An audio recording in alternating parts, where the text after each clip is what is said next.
What up, Fight World? It's your boy Ego, the Vampire Stream.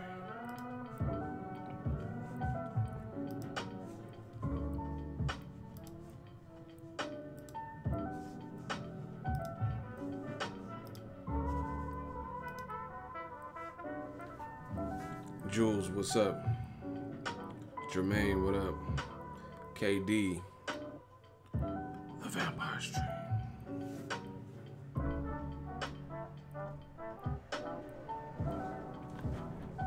Man, we're here to talk about it.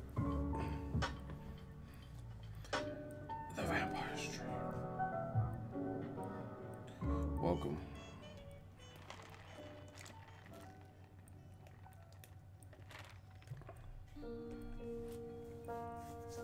Man, we grinding. We here to boost boxing. Make sure you guys smash the like button. The Vampire Stream. Listen, we're going to talk about it. I don't even know how long I'm going to be because I really don't even want to talk about this. I just want to talk to my people, to my fans. Love Not War, what's cracking? The Vampire Stream. Make sure you guys smash the like button. We are working.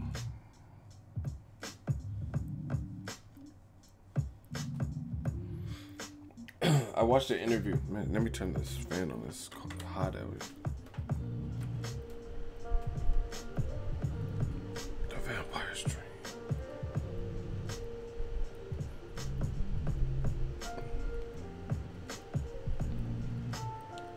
The time does not matter. We are vampires. This is the Vampire Stream. Listen. We're going to talk about it. Like I said, I don't know how long this is going to be. Welcome, welcome, welcome. Can you guys hear me good? Are we coming in loud and clear?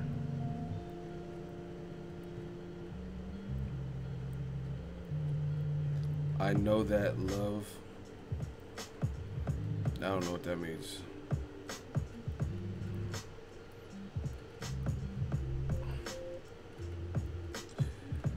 Listen, party people, let's get it cracking. If you miss it, you can check the live stream replay.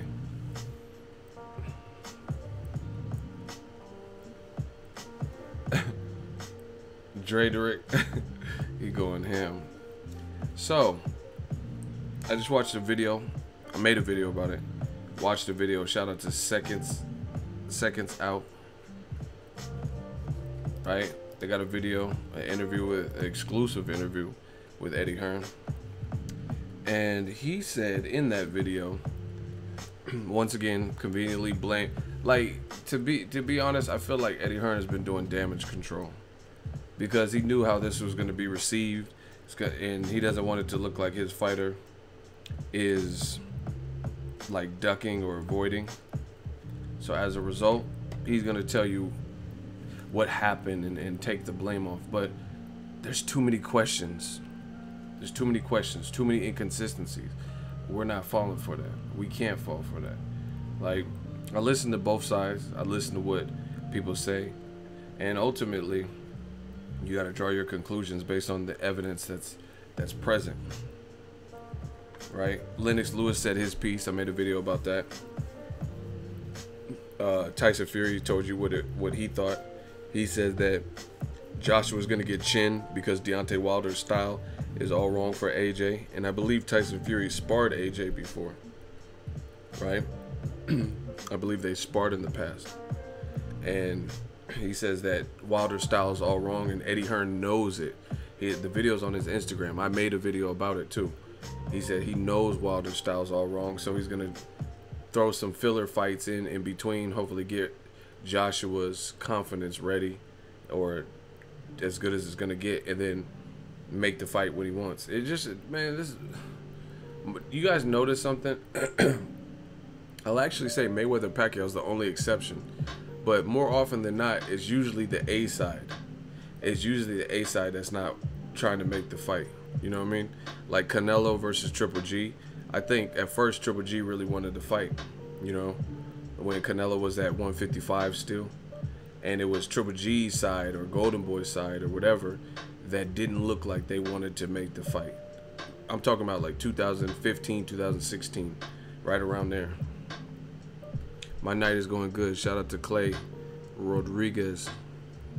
We working on the vampire stream.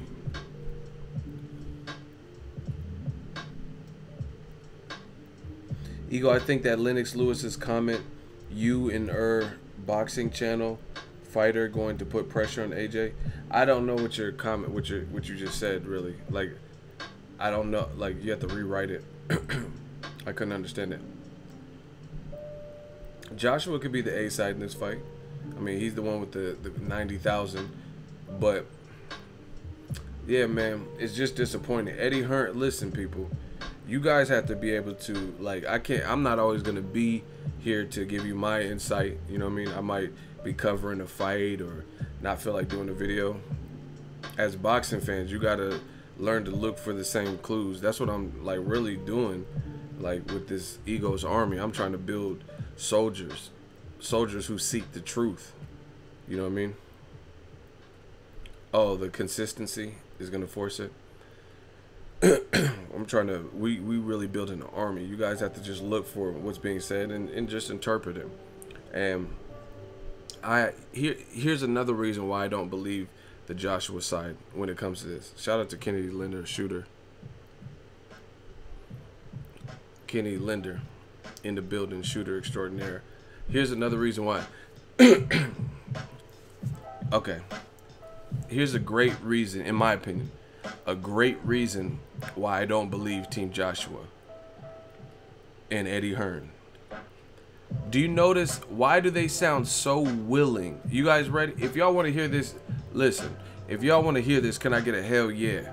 Can I get a hell yeah? I don't know if y'all tired or what. This is the vampire stream. I got to know you guys are with me. The few people that are in here this late at night, can I get a hell yeah? I got to see that there's some participation. Y'all got to interact with me. You know what I mean? Because we family.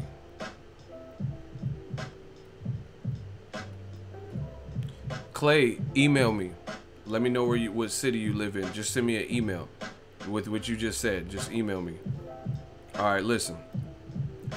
This is why we lit. Kennedy Linder, gang, gang. Let's get it. All right, this is why I don't believe the Joshua side.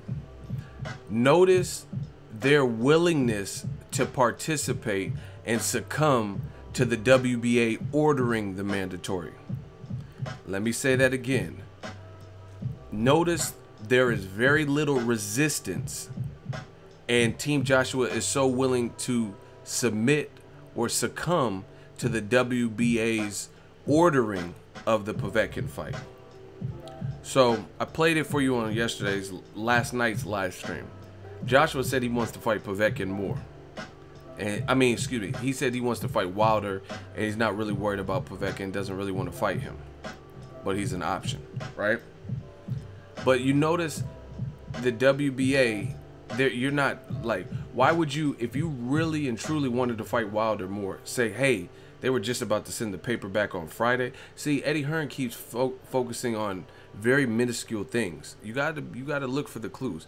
Very minuscule things, like, oh, Shelly Finkel, he said on Sunday or Monday he did an interview and said he's gonna have everything back to us by Friday, and the WBA seen that and they decided to jump in the middle and say, fuck Friday, we're ordering a 24-hour deadline.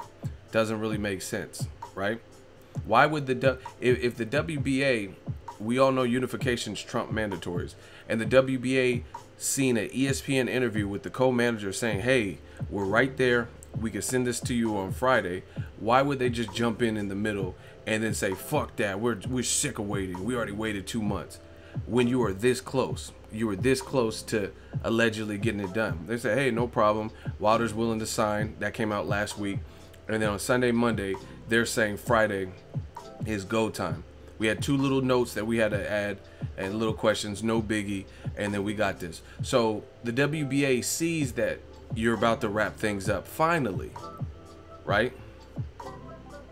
finally sees you're about to wrap things up, that's when they decide to interject. On top of that, on top of them interjecting at a very weird timing. So the whole 2 months, you just accepted that. And then when you get this close, that's when it's enough is enough. And then you do something that is really unheard of. Offer a 24-hour deadline to sign for the mandatory. Where they do that at? When that happened? But notice Team Joshua's willingness to not explore any other options and just submit and accept that fate. Oh, they're hounding me. We got to fight Povetkin. You didn't hear, I've never once heard Eddie Hearn say, fuck that. We're really trying to fight. We're willing to get stripped, right? A belt don't define us.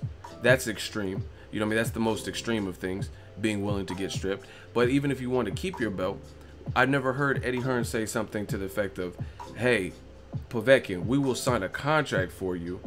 We will sign a contract for you right now. Let us do this big fight with Deontay Wilder. You just entered the rankings this year and became our mandatory this year, right? So it's not like you've been waiting for 2-3 years for your opportunity. You just became, because you weren't even in the rankings because you failed drug tests, right? You weren't even in the rankings for a long time. You weren't in nobody's rankings because you were cheating in 2016, right? So you haven't been a mandatory that long. Let us fight Wilder. It's a big fight for boxing. We know you want your shot. We'll put you on the undercard. We'll put you in a co-main event. You know, we'll try to get you the best available. And we promise that we'll fight you. If we win, which we believe we'll win, we'll fight you next. There was none of that.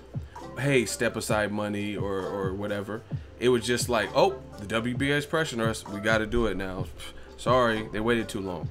Eddie Hearn told you in this interview, he said, here, I'm gonna play it. Y'all think it's a game. If y'all want me to play it, can I get a hell yeah? I'm gonna show you this. You guys have to be able to find and pick up this stuff on your own. I'm telling y'all. When I went to lease my car, hold on 1 second, y'all. The first hump to get over was just figuring out we won that fight, and the great news is that fight. Listen. They said we only had 2 small comments. So why have we got to wait till Friday to hear what those comments were? They also knew that the WBA was about to pull the axe down because they knew we've been putting them off for 2 months. So every day that the WBA was on to us saying, we need a decision, we need a decision. And then Gilberto Mendoza presumably saw Dan Rafael's piece where Shelley Finkel said, I'll be back to them on Friday with our comments. And this was on Monday. So we said, well, it's not getting signed tomorrow, is it? So off and get on with Povetkin. And I'm glad, to be honest. It feels like people say, okay, this man just told you. He said Gilberto Mendoza, who's the president of the WBA, he's seen the ESPN article with Shelley Finkel saying, hey, we have 2 small notes. We'll send you a signed contract for Friday. He's claiming the WBA and the president of the WBA must have seen this article, which, you know, is public knowledge, and said, fuck that. Just get on with the Povetkin fight. We're ordering that, right? And then Eddie Hearn said, I'm glad. He just told on himself on tape. He just says they ordered the Povetkin fight, and I'm glad. Bro, how do you guys even, like, your channels, I promise, when this is all said and done, I promise some of your channels aren't going to be around anymore.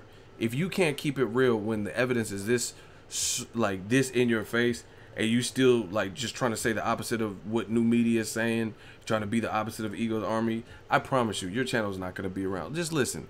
And this is the problem with technology and stuff. Hey, listen. Rafael's piece where Shelley Finkel said, I'll be back to them on Friday with our comments. And this was on Monday. So we said, well, it's not getting signed tomorrow, is it? So off and get on with Povetkin. And I'm glad, to be honest. It feels like... He just said, I'm glad, to be honest with you. So you just admitted on tape the WBA allegedly seen this ESPN article which stipulated, for whatever reason, that on Sunday or Monday, that Shelley Finkel and Team Wilder were going to send a contract back on Monday, or excuse me, Friday of that week. So let me say it again. Sunday or Monday, there's this ESPN article. Team Wilder says, we're going to send the contract back to you. We had 2 little issues, but we're good with the contract. We're ready to sign. We'll send it back to you on Friday, right? he's saying the WBA and WA president seen this and said, "Oh, fuck that. We're not waiting anymore. We'll just get on with the Povetkin fight. You're mandatory." And then he just said, "I'm glad, to be honest with you." He literally just said that. So if you really and truly wanted the Wilder fight, why would you be glad that you had to fight your mandatory that you don't really want to fight? So how can you be on tape saying Wilder, or excuse me, your fighter put, damn, I'm getting these names fucked up. How can you say Joshua wants this fight more than anything, but you just said you're glad the WBA ordered the Povetkin fight? We'll play it one more time. On to us saying we need a decision, and then Gilberto Mendoza presumably saw Dan Raphael's piece where Shelley Finkel said, "I'll be back to them on Friday with our comments," and this was on Monday. So he said, "Well, it's not getting signed tomorrow, is it? So off and get on with Povetkin." And I'm glad, to be honest. It feels like, if people say, "Oh, you don't want the fight," see, and that's what he does. He switches to another subject. So you have to catch these moments before he goes on to something else. That's why the best thing you do with an Eddie Hearn interview is stop and go. You know what I'm saying? Like freeway traffic. You have to be able to stop it and pause it, because he's gonna go on to something. That's why they say fast talking to Ed, because he's gonna already say the next thing, and then you're gonna forget what he just said. But he literally just told you the WBA must have seen the ESPN. And see, this is the other thing that makes it sound fishy. How do you know? Like, your fighter has a WBA belt. How the fuck do you know what the WBA saw? Like, are you eating breakfast with Gilberto Mendoza? Do you get what I'm saying? Like, are y'all that tight? Your fighter has their belt. I get that. But how do you know what they seen and stuff? Like, are y'all buddy? Y'all golf together? Do you get what I'm saying? How would you know what the WBA saw? He said the WBA must have saw the ESPN article from Shelley Finkel. How would you have known that? How do you know unless you were in cahoots with the WBA? See, I'm telling you, y'all don't want this with me, because I'm an intense, deep thinker, and this shit is not adding up. How do you know? Like, okay, if like I'm trying to think of an example real quick that makes sense. Okay, I covered Errol Spence versus Ocampo, right? I covered that particular fight. They have Kelly Swanson PR and like the Premier Boxing Champs PR people and stuff like that. So when I see him at fights, I talk, I'm cordial, you know, it's business stuff. But I don't know all of them personally, where they hey, if I'm having problems with the girl I'm dating or something, that I talk to them. So how could I tell you what Premier Boxing Champ PR people, how they interpreted something or what they saw? I wouldn't do that, because I don't know. You know, I don't, like, we have a professional relationship. See me at a fight, oh, hey, what's up, y'all? What's up? Da, da, da. Oh, it's a good event. This fight, good turn. You know what I mean? More of an acquaintance type shit. So how does Eddie Hearn know stuff like this? How does he know the WBA saw an ESPN article? Yeah, it's available to the public, but how you know they saw him, and that's what made them make their decision. So it sounds like you working real closely with the WBA, real closely, to even know what the hell they saw. But none of that doesn't even matter as much. This man's on tape, and he just said they ordered. He said, just get on with the Povetkin fight, and I'm glad. He said, and I'm glad, to be honest with you. His words exactly. Why would you be glad if you didn't get the fight? If you didn't get the fight that your fighter wanted, and you didn't get the fight that you allegedly wanted? Somebody make that make sense. If I go to Round Table Pizza, I call them and I say, yo, I want a King Arthur's Supreme. I've been craving it all day. And they're like, oh, we ran out of bell peppers and the sauce. We can't make that pizza. And that was my first choice of what I wanted, and I've been craving it all day at work or whatever, and they couldn't make it. And then they say, oh, would you want just a plain pepperoni? And I'll settle for a plain pepperoni, but what I really had a craving for was the King Arthur Supreme, right? When they told me the news of only having the pepperoni, I wouldn't say, oh, I'm glad y'all don't got the ingredients for the King Arthur Supreme. You get what I'm saying? I wouldn't say that, because that's what I truly wanted. Now, I'm willing to settle for just a plain pepperoni, but what I was craving was the King Arthur Supreme Pizza. You get what I'm saying? So if I had to take a consolation prize, in other words, some kind of consolation prize that wasn't my first choice, I can accept it, but at the same time, I wouldn't be happy. Like, oh, I'm glad y'all don't got the ingredients for the King Arthur Supreme, because that's what I wanted. And he just literally told you on camera. So, like, listen, I'm not no bully. I'm not trying to make, you know what I mean, do this. But some of y'all are fucking stupid. If you guys can't see this stuff, like, I really don't really have respect for you. Shout out to my backyard Fresno. He literally just told you. The WBA, they seen the ESPN article, which, again, how do you know what the WBA seen when Matchroom has no direct affiliation with that sanctioning body? Yes, they have fighters that may have the WBA belt, and you guys are cool, you guys work together, you know what I mean? But how do you know what they seen? How do you know what they seen? You know they seen an ESPN article. And furthermore, if your fighter really wanted the Wilder fight, that's what you think is better for boxing, that's the fight where you'll make more money, then why would you be happy that they ordered you to settle for a mandatory that your fighter said on tape that he didn't really want to fight? And then Gilberto Mendoza presumably saw Dan Raphael's piece where Shelley Finkel said, I'll be back to them on... Okay, he did say presumably saw, so he's speculating. So he's covered with the presumably, but that's not even the issue. On Friday with our comments, and this was on Monday. So he said, well, it's not getting signed tomorrow, is it? So off and get on with Povetkin. So it's not getting signed tomorrow. So he was like off and get on with the Povetkin. And I'm glad, to be honest. It feels like, and people say, oh, it's where Shelley Finkel said, I'll be back to them on Friday with our comments. And this was on Monday. So he said, well, it's not getting signed tomorrow, is it? So off and get on with Povetkin. And I'm glad, to be honest. It feels like... Why would you say I'm glad? Why would you be glad that you had to settle for something you didn't initially want? So you wasted 3 months of your time, your fighter's time, and it all led to nothing. And you're claiming you're glad. This makes you happy that 3 months down the drain. So the only reason a motherfucker to me would say that they're glad is because you're glad because you didn't want to fight him, and this was your plan all along.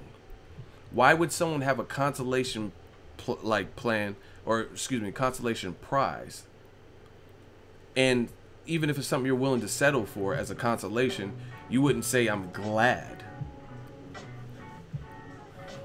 You know what I'm saying? Why would you be glad? You're glad that you spent 3 months negotiating and it reached a dead end, and now your fighter's getting less money. You're getting less money.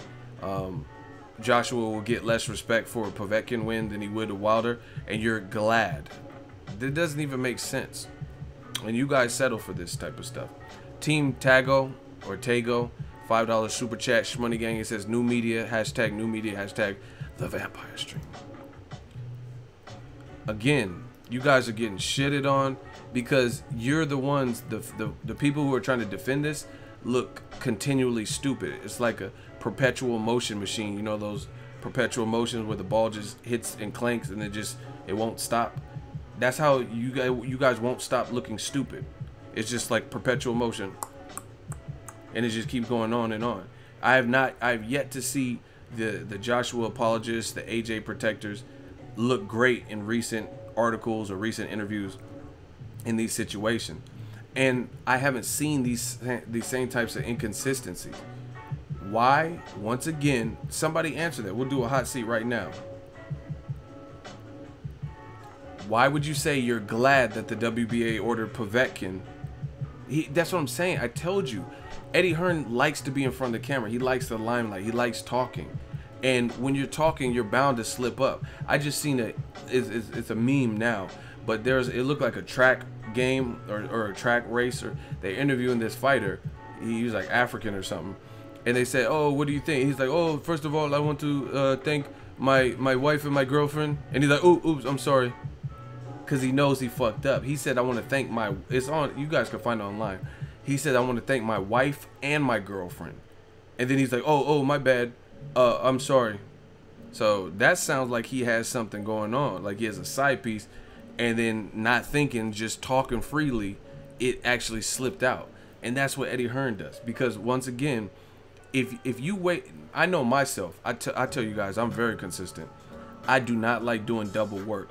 I don't like doing something and having to go behind myself and then redo it because I made a mistake. I'm like a perfectionist or whatever you want to call me, right?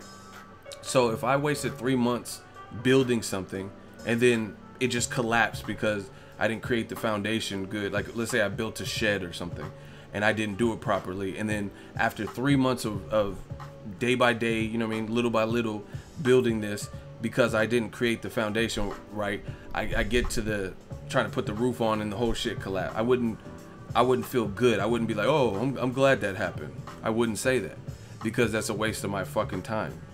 You know what I mean? 3 months I could have hired someone else to do it, where their work would be guaranteed. You know what I mean?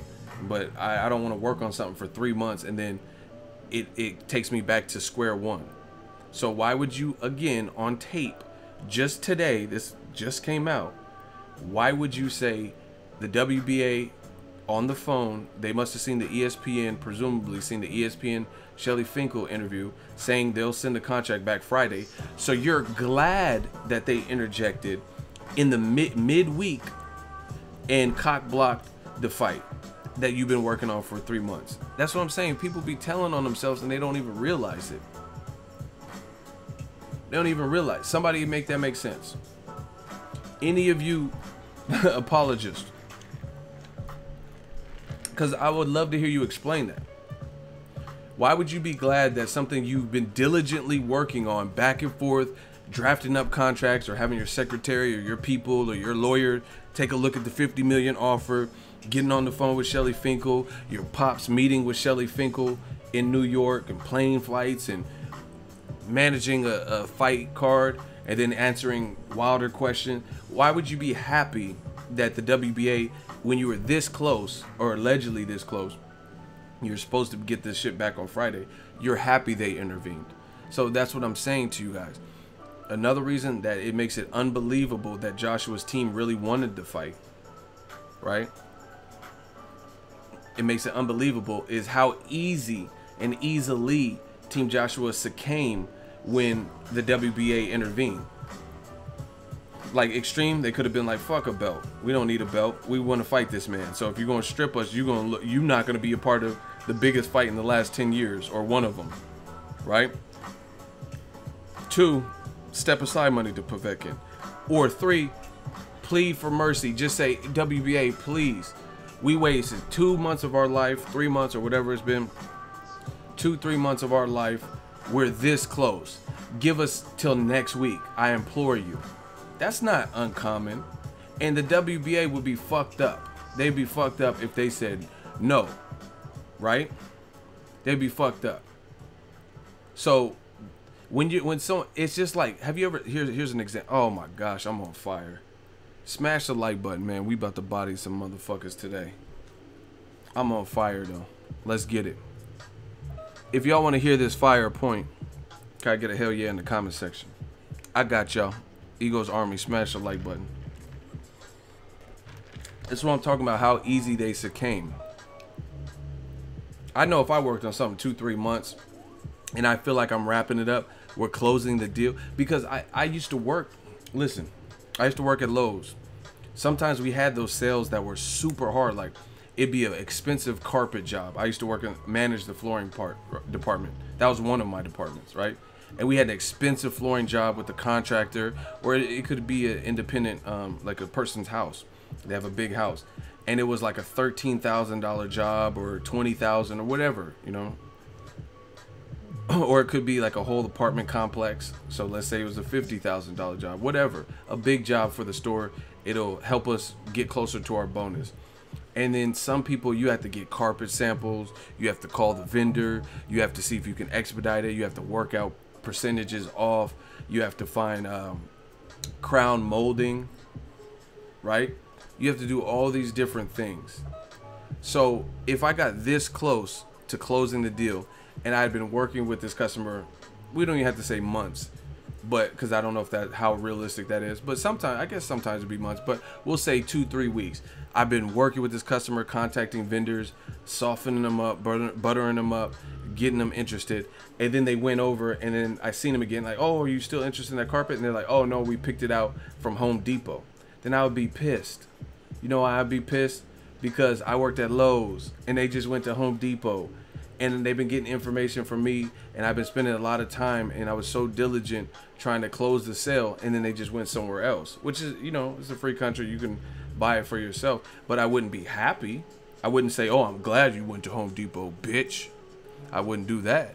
I'll be mad because I wanted that revenue from my store, so our store can do well, so our store can hit our numbers, so we can get we can hit our bonus and budget, right? So we could close that sale. I wouldn't be happy that they went to the competitor and they closed the deal when I spent so much money, because that energy that I spent on that one customer, I could have spread that out to 4 other customers if I didn't know, if I thought they weren't serious about buying. You know, so I've never heard someone say something like that. Like, if even a used car salesman or car salesman, if you spend a test driving and all this shit and show them and price it out and get a calculator, gap insurance, slice the price, try out multiple cars, and then they say, oh no, I'm cool, I'm gonna go to the Chrysler dealer, you're not gonna be like, I'm glad you left when you spent so much time working on it. But let Eddie Hearn tell it. He just said, I'm glad that the WBA got in the middle of it. So again, if you're glad, that lets me know what I need to know.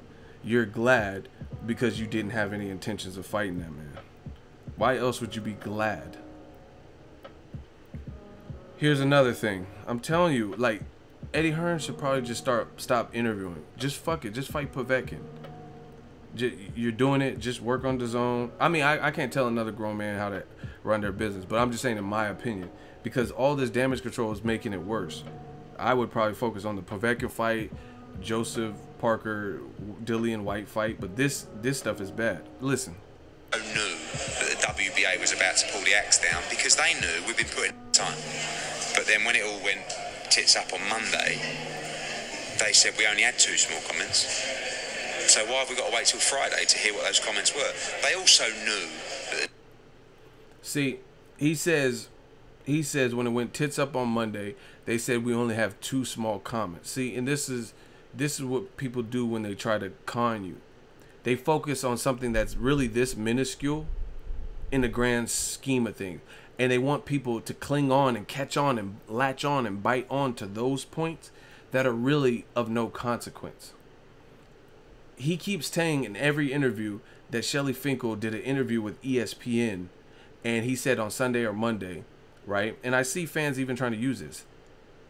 He says on Sunday or Monday, we only have 2 small amendments, but we'll get the contract back to you and we'll sign it, and it'll be by Friday, right? And he's holding on to that as if this is some major point. But who cares? It's Monday. He said he'll give something back to you by Friday. Maybe he wants to give himself a cushion. Maybe he has to take a shit. Maybe he has to pick his daughter up from school. Maybe he wants to go over it with Wilder one more time. Maybe he has to call Al Heyman, and Al Heyman's at the girl collection. You know what I'm saying? Maybe he's just giving himself a couple extra days, and, you know, I don't know. I don't know why. I don't know what he needs extra days for. But it's really, you've already spent 2-3 months on it. So who cares? But again, Eddie Hearn tries to be crafty, and he wants people to cling and latch on to that. You know? Whoa. If it's Monday, why will they, if there's only 2 small things, then why can't they get the contract back sooner? Like, maybe he has to prepare it. Maybe he has to go to fucking Office Max. I don't know. You know what I'm saying? But how big is that? Who, like, how important is that? That's my whole thing. If you've been working on something for 3 months, how important is it that why he can't get it back to you on Wednesday, Thursday, as opposed to Friday? You've already waited 2-3 months. But again, this is what Eddie Hearn, I've played these games. You can't outsmart me with shit like this, right? If he has 2 small things, whether he gets it back to you on Tuesday, he's getting it back to you the same week. That's what really matters, right? Again, I don't know why. Maybe he had to print something up. Maybe he had to meet up with Wilder. You don't know. What if he's in New York and Wilder's in L.A. and he wants to meet up with Wilder face to face, and Wilder has something to do with his baby at Disneyland, and Wilder's free on Wednesday, so they just want to go over things one last time. Do you get what I'm saying? So we don't know, but it's really non-consequential. Consequential. Ooh, that was hard right there. Non-consequential. Why he couldn't get it back Tuesday, Wednesday, Thursday, and it had to be Friday. What does that have to do with anything? It's like when I put people in a hot seat. They always bring up something that doesn't have nothing to do with anything. You know what I mean? What is, like, your fight is not till October, he said. He said because they moved on because Canelo's took September. So if they got the contract back to you, why do you need it Wednesday? Why do you need it Tuesday? Why do you need it Thursday? It's not like you're going to fight that week or you fighting next week.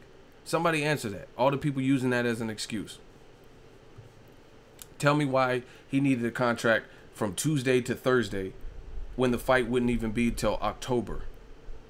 See, again, this is, y'all don't want it with me. I'm ego valley. I promise you. This is not, I always think. So a lot of people keep recycling other people's points and rhetoric. Tell me why for a fight in October that you've been diligently working on back and forth, that you really truly want, that your fighter really truly wants, why do you care if it's finally coming to a head and you'll get the contract on Friday as opposed to Tuesday, Wednesday, or Thursday? Right? Why would you be that impatient if this is what you really want? The fight's not till October in Wales or Cardiff or something. So explain that to me. Why do you, what would happen if you got it back on Wednesday? So if you got it back Wednesday, which would only be one business day, you know what I mean, from Monday, midday when he did the ESPN article, when that was published, to Tuesday would be one business day. So instead of 3 business days or whatever, you get it in one day. What does that do? So the WBA be like, oh, cool. We got it Wednesday for a fight in October. Now we'll call off the Povetkin fight. But they couldn't wait an extra 2. Come on, man. Make that make sense. Because this is the stuff that you guys are repeating. This is what you guys repeat to me. That doesn't make sense. It really doesn't. Oh, if we got it back on Tuesday or Wednesday, that would have been acceptable. Thursday or Friday, fuck that. Like, really? Really? Like, come on, bro. And you're talking to an impatient person. Like, I just ordered some stuff on Amazon Prime. 2-day shipping. I love it. But occasionally there's something I order that doesn't qualify for Amazon Prime 2-day shipping. And if it's something I don't really need, I'm not going on any trips or anything, right? Then I could wait the extra day. It's not going to kill me if I wait an extra, instead of getting it 2 days, I get it a 3rd, 4th day, 5th day. You know, the only time you do that is if it's something that's you need ASAP. So if you got the contract on Friday, I don't see what the big rush would have been, as opposed to getting back Tuesday, Wednesday, or Thursday. But let Eddie Hearn tell it. The deal breaker was because he did an interview with ESPN and he said it would be back Friday. And the WBA was like, fuck that, we're putting our foot down. Shout out to Millennial Aftermath, $20 super chat. Money Gang, thank you. Really appreciate it. It says Eddie just losing and he's taking AJ down with him. The U.S. market is the only way AJ becomes a true superstar. The Aftermath is coming fall 2018. Boom. Shout out to Millennial Aftermath. Crazy.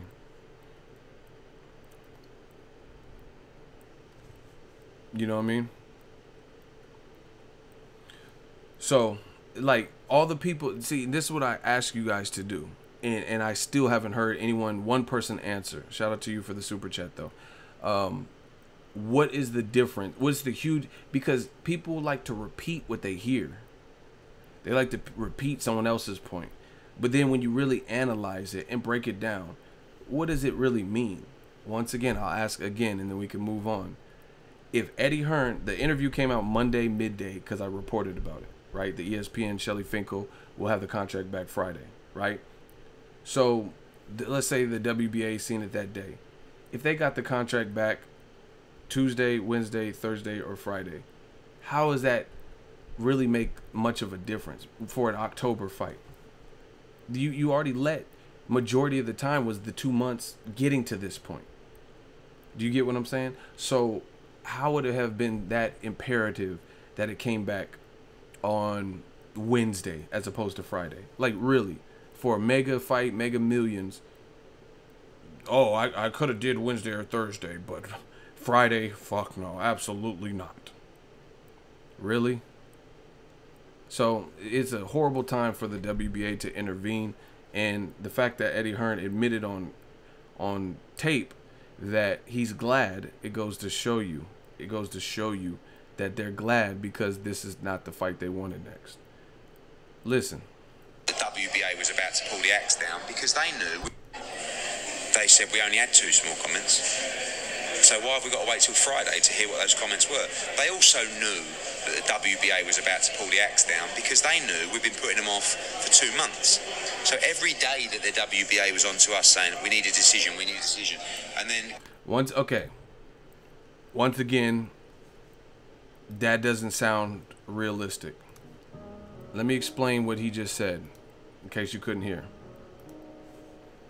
He says they knew, they being Deontay Wilder's side, they knew that the WBA was about to drop the axe on this whole situation and push for the Povetkin fight, right? Because the WBA had been contacting us daily, saying, what's up? Where you guys at? Where you at with the Wilder fight? Where you at with the Wilder fight? Okay, let me break this down. 1, how would Team Wilder know when their fighter is not a WBA champion? So he's not the one that's directly in correspondence with the WBA. So the WBA did something that I've never seen them do, which is offer a fight to get pushed through and has to be signed within 24 hours. Yes, I understand the 2 months of negotiating, but they allowed for that. So there's no public deadline. So how would Wilder's team know that they had to wrap it up on Tuesday as opposed to Friday?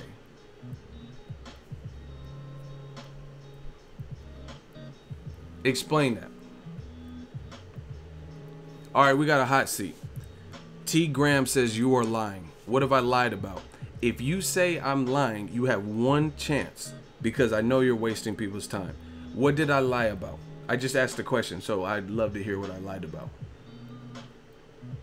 T. Graham, you have 15 seconds to comply because I know you're trying to create a distraction to stop these people from hearing the points that I'm making.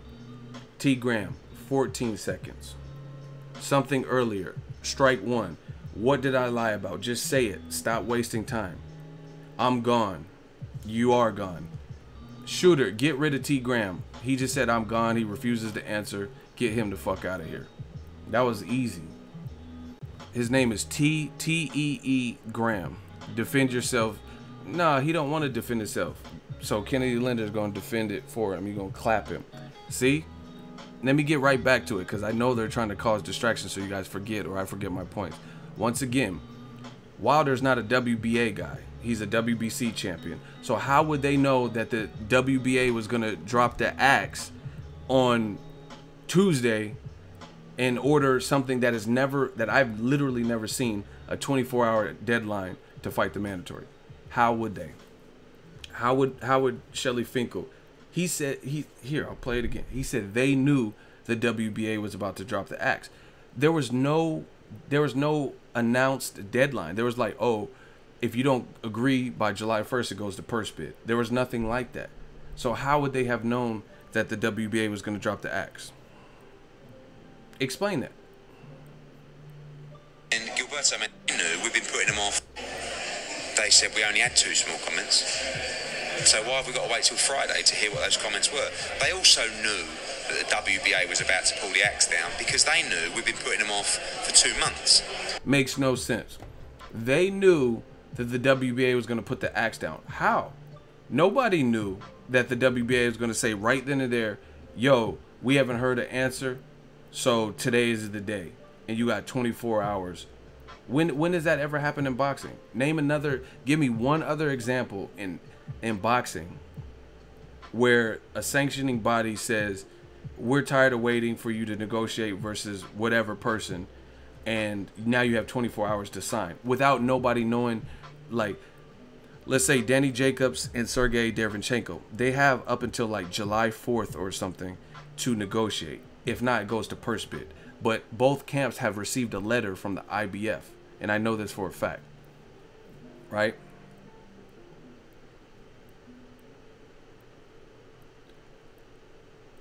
You're cute, but you don't know about boxing. Get this bitch out of here. Get her out of here. Shayla or whatever her name is, Shaylandra, get her out of here. Fuck what you talking about. Get her the fuck up out of here. You was listening to that Drake album. Get the fuck up out of here. Somebody clap her. Women could get it too.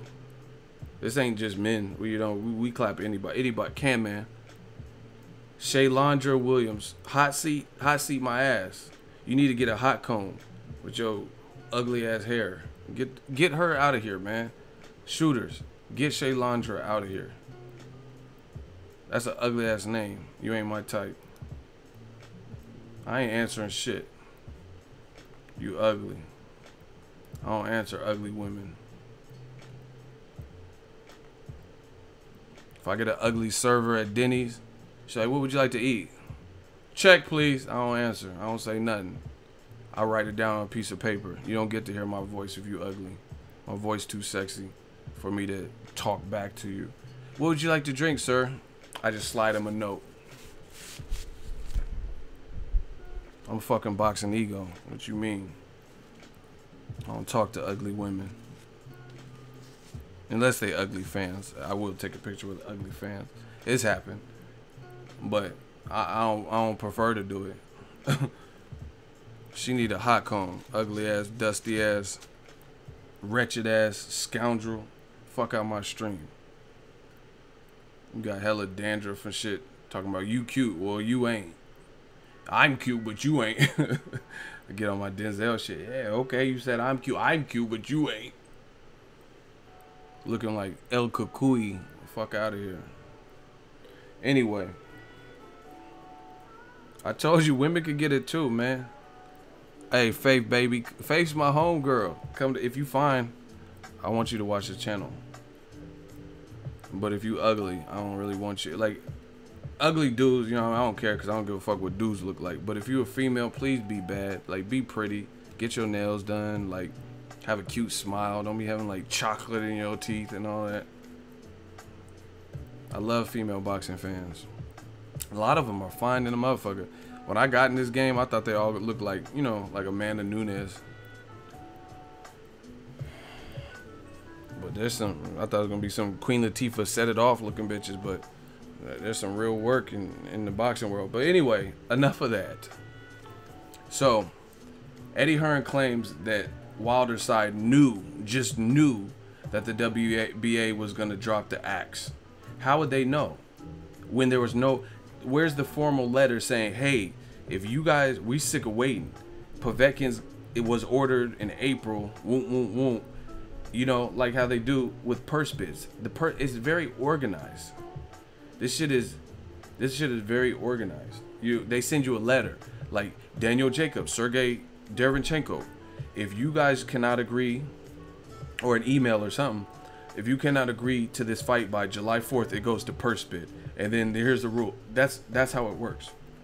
I've seen these letters, right? I've literally seen them. And it's super organized. WBA, they just like, okay, here's the thing. The WBA, I just started seeing reports of this. Where was this? Like, where's the draft of it? Like, where's the press release or anything that just said time's up, motherfucker? where did they send this to? You know what I'm saying? Like, did they send it to Wilder's side? How did Eddie Hearn even know about it? Because it was quick.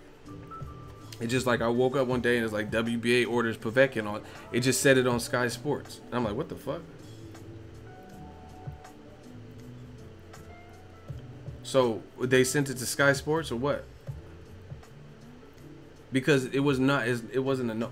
Like, just if you don't believe me, next time there's a purse bid, just wait.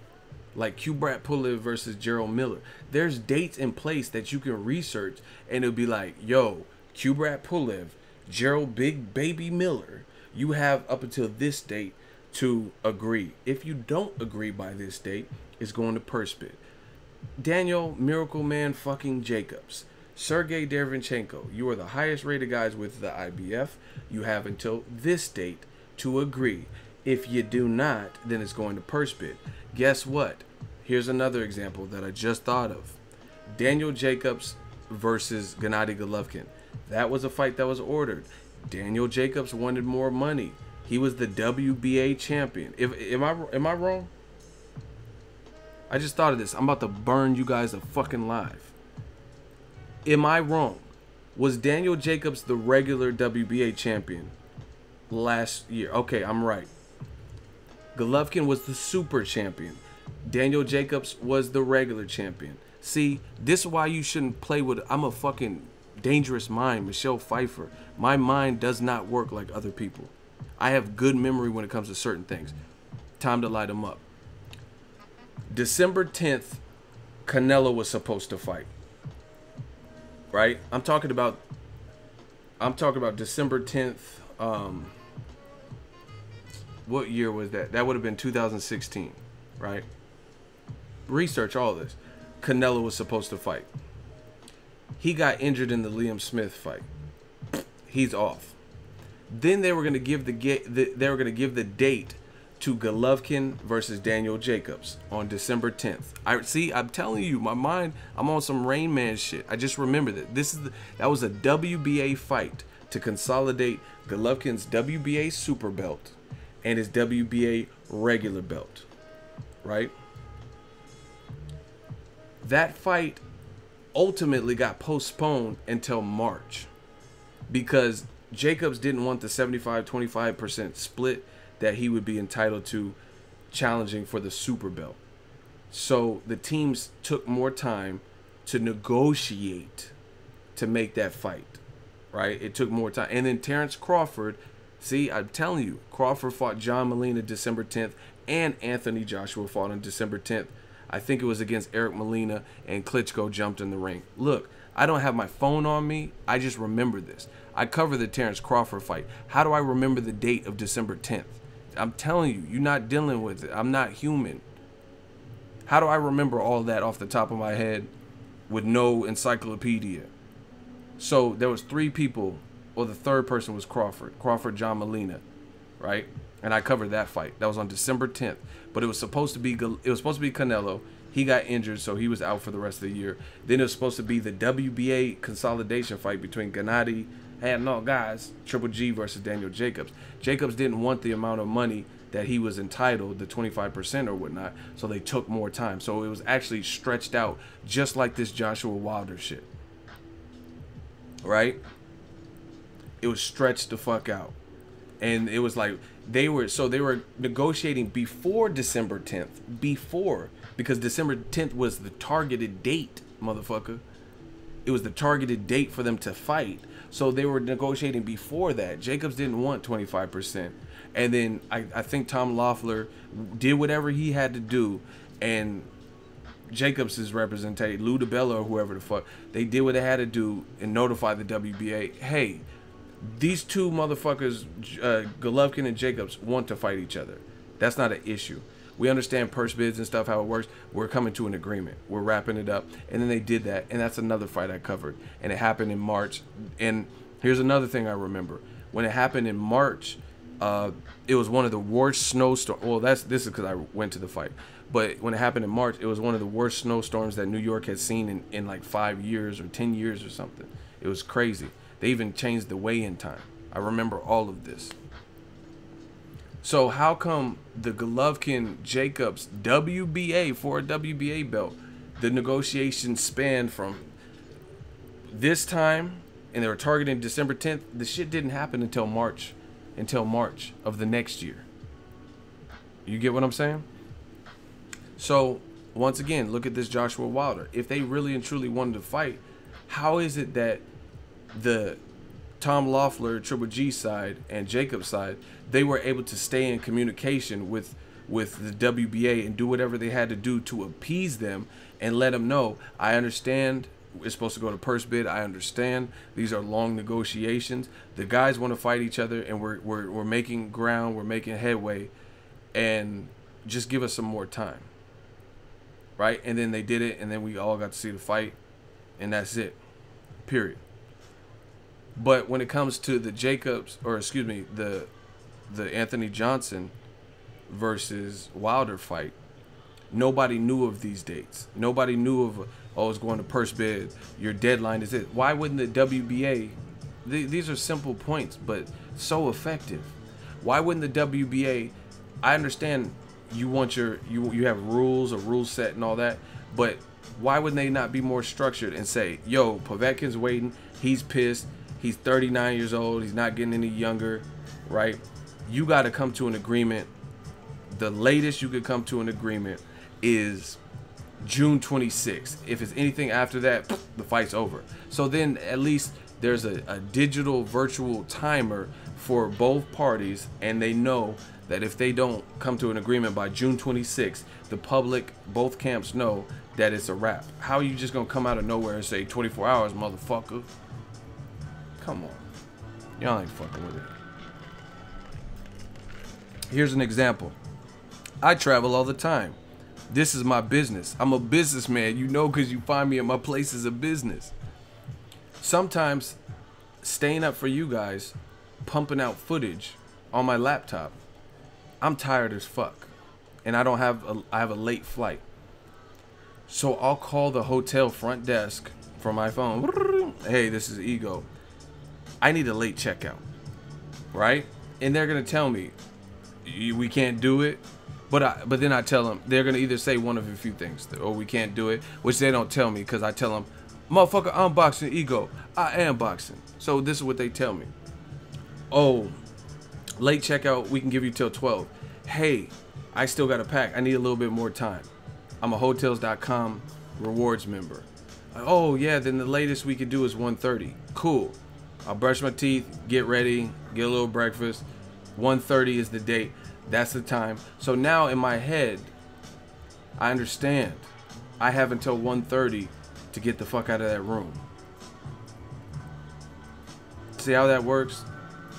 So there's no question if housekeeping or the property manager or something comes in and it's 2:15, 2:30, and they come in and they're like, yo, we trying to rent this room out, or housekeeping got to come in and clean it.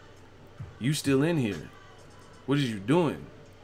Then it's only my fault because I knew what my deadline was. You know? I know that they told me 1:30 was the absolute latest that I could check out. And then so anything after that's fair game. So if they want to charge me an extra night, I already got as late as they can extend it, because the show must go on. But with the Joshua Wilder thing, the WBA steps in once it looks like it's getting real close to being done. That's when they choose to step in, unbeknownst to anybody that this was the actual deadline. So why wouldn't, you know what I mean? Why wouldn't it be better communication from the WBA? Why would Eddie Hearn say, I'm glad? You're glad because this is what you planned all along. The world sees it. I'm glad they stepped in. That's basically what you just said. You're glad that they cock-blocked the bigger fight. No step aside money, not like, WBA, don't do this to us. We came this far. We didn't come this far just to come this far. WBA, this is a record breaking. You surely want to be a part of it, don't you? Right? This is going to be the biggest heavyweight fight since Lennox Lewis. You going to strip us? Joshua pays his dues, his sanctioning fees on time. He's great with kids. He likes sushi and long walks on the beach. Don't do us like this. He's been an upstanding champion. This is a big fight. Wilder has the other belt. You know unifications trump mandatories. WBA, don't do us like this. We've been waiting 2.5 months trying to get this deal, and we got these motherfuckers. Wilder's getting knocked out in 3 months. We'll pay our dues. We'll pay Povetkin. We'll put him on the card. Don't do us like this, WBA. There was no pleading from Eddie Hearn. There was no pleading from Team Joshua. There was no solution making. There was Eddie Hearn saying, yeah, I'm glad these motherfuckers stepped in. Yeah, I'm sure you are glad that they stepped in, because you didn't want to make the fight next. Period. Easy work. Why the fuck would you say that? If that's a consolation prize, why would you? That's like a motherfucker saying, oh, you think Shakur Stevenson talking about, I'm glad I got a silver medal, not a gold. Fuck a gold. Of course he wanted the gold medal. Now, he got the silver medal. That's not bad. That's good. You did good, Shakur. But you know he was after. That's why he was emotional. You see, actually, he had a birthday yesterday. Shout out to Shakur Stevenson. The young man is 21, and he has a great future ahead of him in the sport. But you seen Shakur Stevenson. What was he doing at the Olympics after he got that silver medal? He was crying. He was crying. He was crying in there, like Mike Tyson said.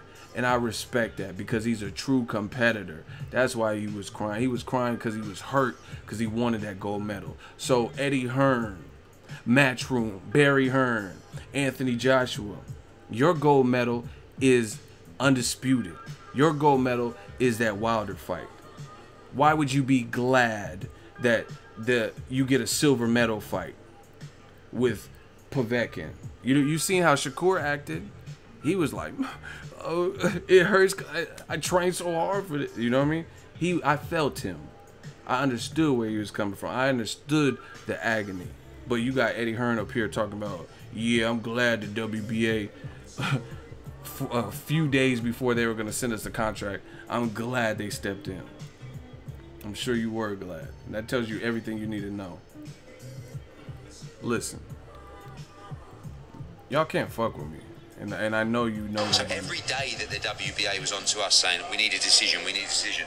And then Gilberto Mendoza presumably saw Dan Raphael's piece where Shelley Finkel said, I'll be back to them on Friday with our comments. And this was on Monday. So he said, well, it's not getting signed tomorrow, is it? So off and get on with Povetkin. And I'm glad, to be honest with you. It feels like, and people say, oh, you don't want the fight, you don't want this, but I'm really not going to waste 3 months of my life trying to make a fight that I have no intention of happening. So we want that fight, and the great news is that fight's still live. Wilder seems so. That's the fast talking Ed shit. You see how he just goes to the next point? Like there's no, it's like a long run on sentence, and then you got to put your own periods in his sentence and then analyze that, because he's already talking. It's like motor mouth. He's already gonna start talking about the next thing. He's like, oh yeah, da. Oh, why would I waste 3 months of our life? Oh, but the good thing is the offer's still on the table. Now let's talk about that. Okay, I'm TB Ego. Y'all getting this vampire stream work. This shit easy work. Smash the like button. This mic might be on fire right now. Here's another thing. So we already covered the WBA. How would Wilder's team have known that you're in negotiations, you're this close, and they were gonna pull the plug on it in the middle? That's like a random power outage. How do you plan for a power outage if you're just on your computer and just all the power goes out? You don't plan for something like how would you know that? How would Wilder's team know that they're gonna do something that we've never seen anyone do, and put on a 24-hour deadline that Povetkin fight has to be signed or you get stripped? When does that ever happen without no knowledge of an actual deadline, a purse bid, or anything? That's one issue, right? Let's talk about this. Why is Eddie Hearn? Hold on.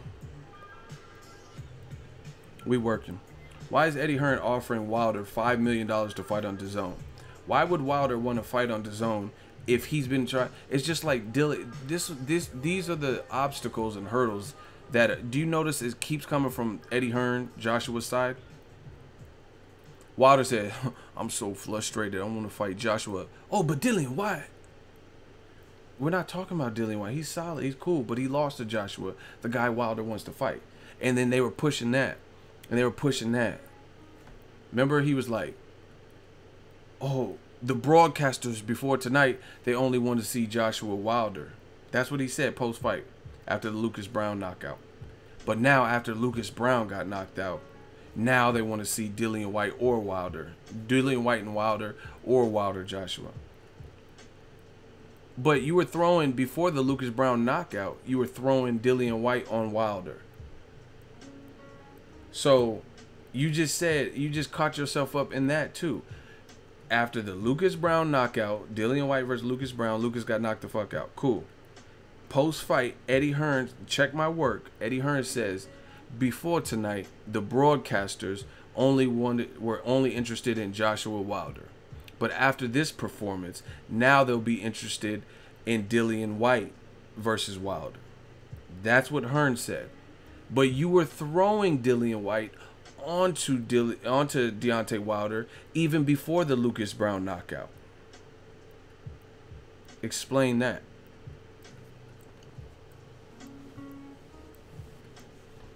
You know what I mean? So why are you telling the world that you wanted to see Dillian White versus Wilder when he wanted to fight that man Joshua?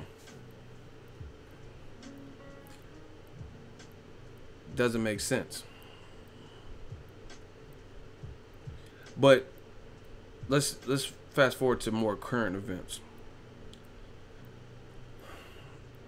Wilder, why would he want to fight for $5 million? See, this is the thing. Eddie Hearn, his personality seems like it's coming out more and more. And I've noticed this with guys, like, well, not guys, I don't date guys, but with girls that I've dated, and when they've told me about guys that they've dated that had money. Y'all want to hear this? Y'all want to hear this analogy? If y'all want to hear this motherfucking analogy, can I get a hell yeah? This is the vampire stream, people. We going to work. We vampires. We don't sleep. We don't stop. We don't need that. We up at all hours. I need some hell yes, man. Y'all gotta motivate me. I ain't just gonna be jaw jacking, bumping my gums. All right. Now, okay, I've dated and talked to girls where they've dated guys who were loaded. What loaded means is like they have a lot of money. They're very successful, doctors, this and that. Now, the problem is, from talking to these women, when they dated guys that were loaded, that had high-paying jobs or store managers or whatever, a lot, I can't say all, but these are the stories they told me, is they're a doctor or they're a club manager, promoter, whatever. So they had a lot of money. So they didn't have any game because they've had money for a long time. So what they try to do is buy the female, like buy her affection. But I'm going to tell you, that doesn't work. You're going to have some game. You're going to have some game to get that female and keep that female. And if you don't, then you can buy her and trick and buy everything for her. But then she might start looking in other directions.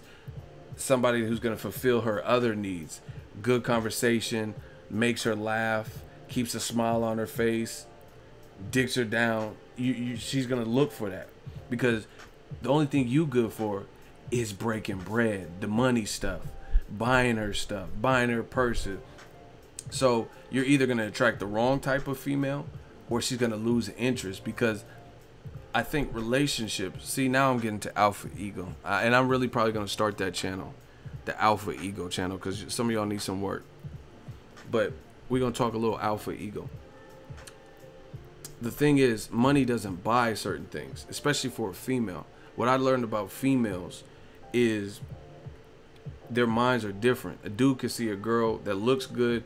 This is how dudes work, by and large. I can't speak for all dudes. This is how a lot of dudes work. We got these little check boxes. It's like this. And let's say there's 10 check boxes.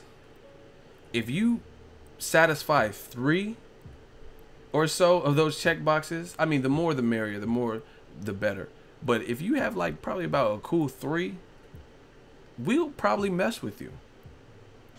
Like, oh, her eyes pretty as shit. Oh my gosh, those lips. She got a fat ass. Boom. We gonna mess with you.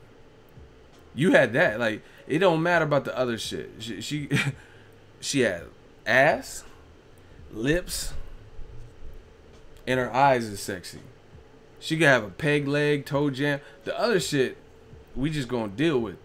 We might not wife you, but we gonna deal with it. You know what I'm saying? Oh, that hair looks good.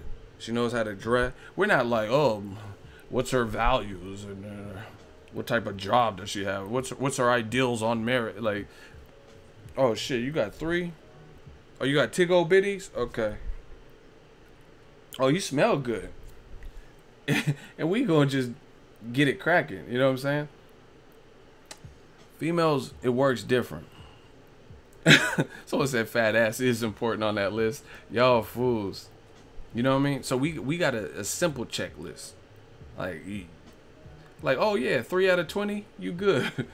Females, their checklist typically a little bit different. They want to know what kind of guy you are. What do you think about marriage? Are you ever willing to settle down? Are you family oriented? I mean, obviously, probably some of the intimate things, like, you know what I mean? You gonna hit her with that. You gonna hit her with that swashbuckler. You know what I mean? They're gonna want to know some of that stuff too. Do you smell good? Do you care about your health? It's gonna be more extensive. It's gonna be typically what I've noticed from, and I'm not trying to sound sexist, just by and large, it's gonna be more. Their checklist is gonna be more extensive, because that it's just even in the animal kingdom. In the animal kingdom, like a lioness is looking for the best suitor to bear their children. They don't want to be with no pussy ass punk lion that's, oh shit, oh my gosh, buffaloes are coming. What are we gonna do? Run. Like, you a fucking lion. Did the lion say, did he just say run from the buffalo? Did he just say run away, the gazelles are coming? You can't be no bitch ass lion. You know, his mane is all like small and shit. You a bitch ass punk ass lion. You know what I'm saying? Like, I'm telling you, I watched Animal Planet. The animal kingdom works the same way, same exact way. Because what lioness want to have sex with the weakest lion in the, like, you ain't no king of the jungle, you the joke of the jungle, bitch. Like, you can't be no punk ass lion. But then why? I'm telling you, watch. See, y'all think I'm joking. I'm being so sincere. Watch Animal Planet. The king of the jungle lions, the alpha male lions, he be giving it to the girl. Like he oh shit, that lion means bit. He an alpha lion. Like he. But females kind of look for those things, those traits. You know what I mean? You can't be no bitch ass lion, bitch assness. Your mane all, you know what I mean, weak, weak ass. She's just gonna talk shit. Weak ass mane. That's why you couldn't catch them zebras. Bitch ass lion. You couldn't catch them zebras. They got away. Punk ass lion. You gotta do like the hyenas. You a scavenger. You eat shit that's already dead. That lion is gonna fucking clown you. Shout out to my man Leonard. $2 super chat. As soon as I see Anthony Joshua, I'm running up. Hey, y'all doing the most out here, man. We just having fun. It's a vampire stream, you heard me? But that, like, people look for the strong suits. So relating this back to what I'm saying is you can't really always buy a woman's affection. More often than not, you can. And maybe she's that type of woman. If she's like a gold digger or something, you can attract maybe that type of female. But I'm talking about like a strong, dependable, independent, reliable woman. She's not going to just be consumed with the money. Now, the reason I said all of this, Animal Planet and gold diggers, is because Eddie Hearn seems like, I'm not talking about his personal life. I ain't talking about the man's personal life, but I'm saying when it comes to fighters, to the fight game, he seems to be under the impression that he can just toss people money. This ain't a fucking strip club. People have other things outside of money that interest them, that help and aid in their decision-making process, right? He keeps throwing out money because you got this DAZN deal. Oh, you can get $2 million. You get $2 million or whatever, or come to Death Row, and then you can get $5 million. Or come to DAZN, you get $5. But the thing is, not everyone's gonna jump for that if they don't like the way you're conducting business. If they don't think you're really care about them. If they don't think you're a stand-up person. All money is not good money. You know what I'm saying? Let's say somebody wants me to work for them, and I know they're a fucking child molester, but they make a lot of money. I'm not working for them. Why would I want to? I don't even want that karma. I don't want to even be filming for someone that I know is a child molester. You get what I'm saying?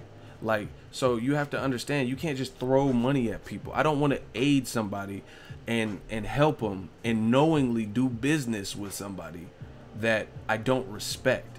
They're doing something that I cannot condone, that I cannot respect as a person. That'll make me, if you a child molester, that make me want to hurt you, not help you. You feel what I'm saying? So Eddie Hearn has to realize that, and I'm not, so, because I know people can't comprehend. I'm not saying he's a child molester. These are analogies. I'm just saying it's more than just money. It's also how you view somebody, their character. Are they a stand-up dude? Will they have your back when something goes on? What's your promotion going to be like? Who are you employing? Like, you can't, like, it seems like Eddie Hearn is just offering money. Oh, Javante, you want to make more than you've ever made? I got this $1 billion. Oh, Wilder, you can get $5 million if you come to DAZN. But why would he want to come to DAZN when he was trying to fight Anthony Joshua and he's seen how you was playing games? And you gonna offer the man something and you think he's gonna do it? But then on the other side, you got Al Heyman. Al Heyman be showing teeth because he know he make that money. Al Heyman. Every picture. There's only like 3 pictures of Heyman. Motherfucker. He be Heyman be just cheesing because he know that shit. Yeah, okay. But anyway, Wilder knows what Al Heyman's done for him. The positions he's done, the lessons he's learned, the business, the putting people in his life or his corner. Because that's what it's about, you know, putting you into place, putting you in certain places, but also putting certain people in your life. Like, I mean, I don't know all I'm just saying, this is just hypothetical. Like, let's say Floyd Mayweather. Leonard Ellerbe might have, you know what I mean? Al Heyman might have put Ellerbe in his life. Right? The Watsons, like, oh shit, the Watsons always take care of me. Al Heyman might have put them in your life. You know, so Eddie Hearn has to realize it ain't just about money. Money's great. I'm trying to make all the money I can in this game. But not all money is good money, to the point where you can fuck people over, waste people's time, lie, be deceitful, have a bunch of falsehoods, treat people like shit, and whatever you do, whatever pertains to you, whatever sticks to you and your image and your persona, and then for an extra $3 million, they're gonna do business with you. Your reputation is everything. Your reputation precedes you, you know? So it's not like you could be, let's say I was getting married and there's a wedding videographer. They could have dope ass work. Dope. Like, they know how to handle the camera. They got all the equipment. It's visually stimulating. They can edit their ass off. I'm getting married. I want to capture the moment, but they're not reliable. For some reason, they're always late. They're alcoholics or some shit, so they reek of alcohol, so they might come drunk. I'm not gonna hire them to my wedding, because no matter, even though you do at your best, you do very good work, you're an alcoholic, you're a wino. You know what I'm saying? You're not reliable, you're not trustworthy. So I'm gonna find someone, and even if their editing skill is not quite what yours is, I'm going to stay in that situation because they have integrity, because they're reliable, because I would trust them around small kids or whatever the situation is. And that's what we on. You're not just throwing money at people. You can't just throw money at people and expect them, because money don't buy loyalty. I've seen people who were getting money with other people, getting money together, and they stabbed them in the back. I've seen situations like that. Like, damn, how did he set you up to get robbed? They robbed your PlayStation. They took your studio equipment. How'd that happen? And this was people you knew. This was people you ran with. I mean, look at Tupac and Biggie. Pac firmly believes Biggie knew. He told you, he said, Biggie knew. He knew who shot me. He said, I have people in jail. He's like, oh, you didn't know? Biggie's homeboy shot you. Because they bragging. You know? And those were people that he was affiliated with, that circles he was running in. And it still got bad for him, and they still clapped him up. Luckily, he survived that, the first one. So, you know, money don't buy those types of things. So you have to try again. You can't, I'll give you an extra 1, 2. What about all the things that Al Heyman did for Broner? All the time, like Broner, like real talk. There's no disrespect to Broner. I like Broner actually. Cause I like him. He's unapologetically him. I could fuck with that. He's a street dude. He doesn't always make great choices, but he at least owns it. It's just like take it or leave it. I respect that about people. He might say something immature, then he might say something loving about his family. That's who he is. But here's the thing. Broner lost to Sean Porter. Very next fight got a title shot. Eddie Hearn didn't do that for Broner. So just because you're going to tack on a $1.5 or $1 million to whatever you think he's getting, right? Whatever you think he's getting. What about how Al Heyman hooked him up with title shots when maybe he didn't deserve it? He was coming off a Sean Porter loss. And then he got the title because Al Heyman put him in that position. You know what I mean? People have different ties like that. And like I said, just like the when it comes to the alpha male and shit, girls will fuck with the doctor, but if they don't have that spark, that charisma, know how to treat a lady, have any game, and they think they can just buy women, I promise you, people like that, their girls be getting took, or she be messing with someone on the low, because you're not gonna keep a woman's attention span with trying to own her and try to trick and buy things for her, and that's not enough game. I'm sorry. So any of you dudes that watch my videos that is loaded, that trick all your money away on females, you probably getting used, because you're not going to be able to keep a female's attention span. And again, even if you could, it's not the right type of female. She's a gold digger, you know what I mean? But you're not going to be able to get the right type of, like, a, you know what I mean, woman, and you don't have no type of personality or anything. See, look, we got a female in the crowd right now. Shout out to my girl EVE. She said facts. I'm telling you, I've seen it. I see. The thing is, why you fucking with one of the realest people, if not the realest in the game, is I've took my lumps, my L's, my bumps and bruises, and I tie it all into boxing. I've seen it. I've lived life. I've been there. I've done that. Or I know someone that's been there. I know that I've been around motherfuckers that had money. I've been around people who had game and pulled a lot of chicks. I pulled chicks, or whatever the situation. I just lived life. But I'm telling you, that money shit, that don't buy you nothing. That's not gonna buy you a successful relationship. You gonna fuck around and be listening to Drake's album, Scorpion, because the girl you thought loved you back is with me. And I got less money than you. But she gonna be with me. Cause I'm gonna tell her some jokes. I'll be like, yeah, I'm a YouTuber. I mean, you can buy your own meal. He buying her everything. I'm not buying you everything. And you're going to be mad because you're going to be with me. This Drake track 7 really resonates with me, you know? Like, I don't know, because I'm not going through what you're going through. Because I'm not a buster. I'm not a trick. That's what I'm saying, man. But that, to me, here, I'm going to show y'all. I'm going to show y'all. Look. What that say? What does that say? Somebody type what that say.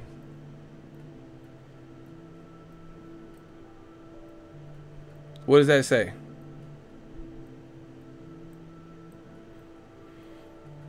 I'm not going to stop until someone type what that say. Al Heyman is the best. I signed to the best.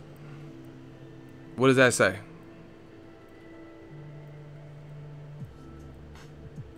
What's that say?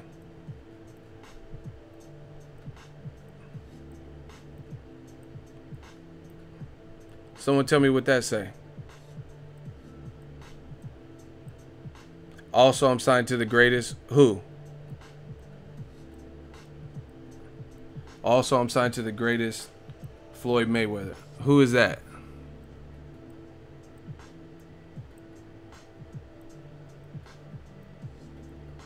Oh, it's not. It's too small.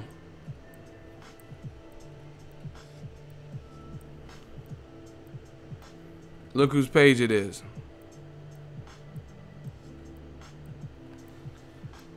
Case in point. That's Tank Davis's page. Gervonta, or the Black Channel. Gervonta Tank Davis. Right? That's Tank Davis's page. See, everybody was like, he's beefing with Floyd. Mayweather promotions suck. Obviously, they had some type of understanding or sit down, right? And if I'm not mistaken, isn't that one of the people Eddie Hearn reached out to, trying to snatch Gervonta Tank Davis? The Black Channel, they all like Gervonta. They don't want to see him fight Lomachenko. Why won't Gervonta fight Lomachenko?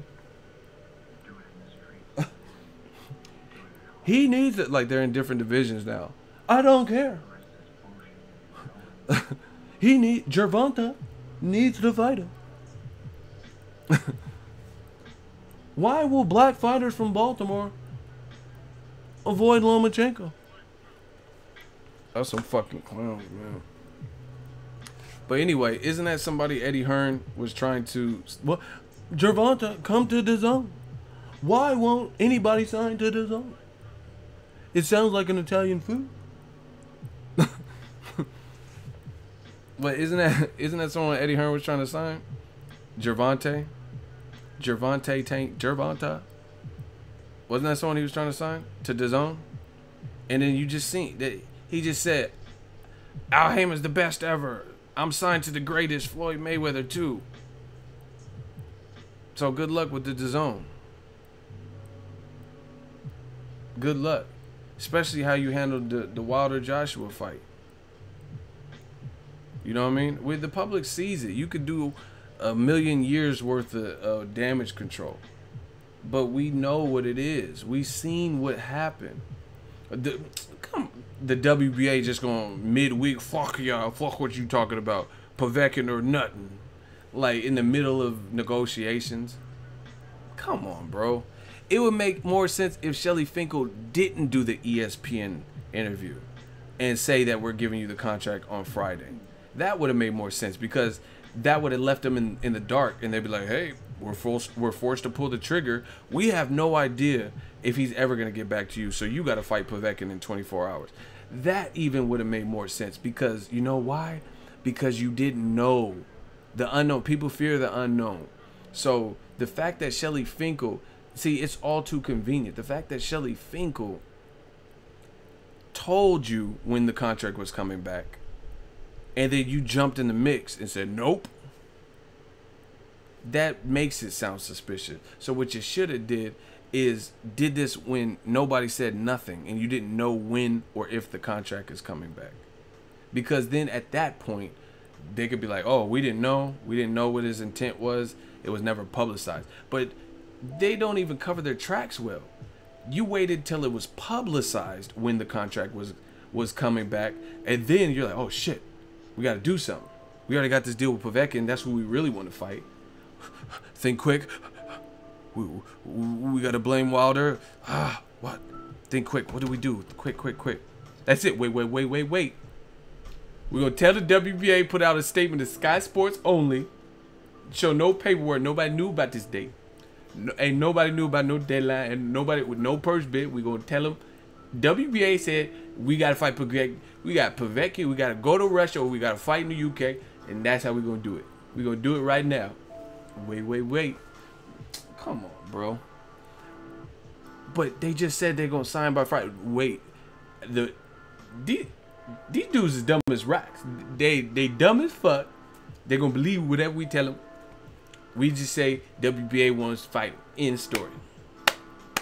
Come on, bro. Midweek. So, like I said, it would have made more sense if you didn't know when the contract was coming back. But you wait till they give you an actual day. Like, okay. Oh, listen. I got an analogy for y'all. I'm in my bag today. I feel good. I'm gonna get that Netflix comedy special too, and I'm gonna pull your chick. If you got all this money and you don't know how to treat a lady, I'm gonna pull her. All right, check this. We'll use Drake's double album. I mean, this is extreme, but we'll use it because it's new. Let's say I camped out in front of Best Buy for a week waiting for Drake's album. This is extreme, I know.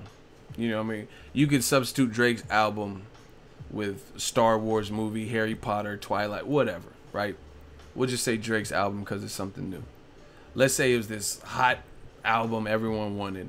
I camp out for 1 week in front of Best Buy waiting for this Call of Duty game, this Drake album, Star Wars movie at the movie theater, whatever you want for this particular analogy, right? I camp out for 1 week. The movie is supposed to come out. I waited a good amount of time. I don't know precisely what the show times are, right? I wait 5 days. I wait 5 days trying to see this movie, this new Star Wars or whatever.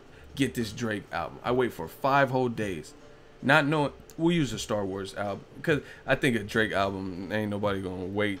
Or next iPhone works too. That works too. No one gonna wait no hella long for no Drake album. They'll probably just download it. But we'll say a Star Wars movie, right? I waited 5 days, different climates. I had a tent and everything. I waited 5 days waiting for this. I don't know exactly what the show times are gonna be, right? And I'm getting impatient. I'm hungry. It's uncomfortable. Sleeping outside, mosquito, whatever, right? I waited 5 days. Then on the 5th day or 6th day, we'll say 6th day. On the 6th day, they come outside and the people who are waiting, camped out, they come out with the movie times and the schedule. This is the schedule. And they say, hey, the movie will be out. Here are the show times. We have packages for popcorn, blah, blah, blah.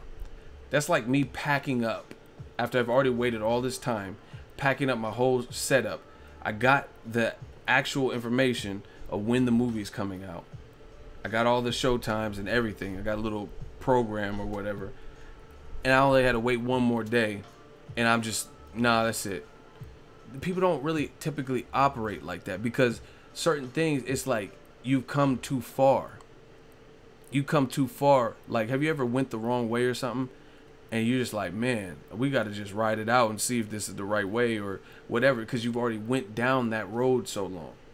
You know what I mean? So I get it. 2-3 months is an exaggerated amount of time. Like, negotiation maybe don't take that long. But the Joseph Parker negotiations took a long ass time. Go see when the first article you find about the negotiations starting for Joseph Parker versus Joshua, and then look when it was actually like announced. So most people, when they invested this much time, they're not going to want to just turn around. But yet again, you have Eddie Hearn on tape who's saying, I'm glad that they interrupted it. And they did it right after Shelly Finkel told you when it was coming back. So why would you wait that much time? And then now you're saying what prompted the WBA to act was the fact that there's an ESPN article. There's an article telling you when you're going to get the proper response to wrap this up and sew this whole thing up. That's when they decide to pull the plug. So the weeks there are weeks that were just empty before Wilder said, "I'll come to the UK. I'm accepting the counter offer." While you guys were sending counter offers, right? During none of these times that happened. But it was when Shelly Finkel presumably did an interview with Dan Raphael and ESPN and told you when the contract was coming back. That's when they decided to pull the plug. That's too unbelievable. Shout out to Thomas Sapp, $3 super chat. Thanks for all the hard work you do for us, bro.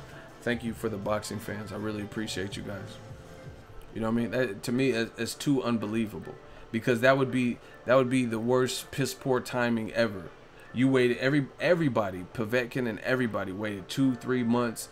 You waited this much time, and even the other thing is, Hearn keeps saying 2 or 3 months, but 2 or 3 months could have got cut in half. Listen. See, I'm telling you, y'all not dealing with a regular human. I'm a Martian. I think about these things too many ways. I'm too good with puzzles.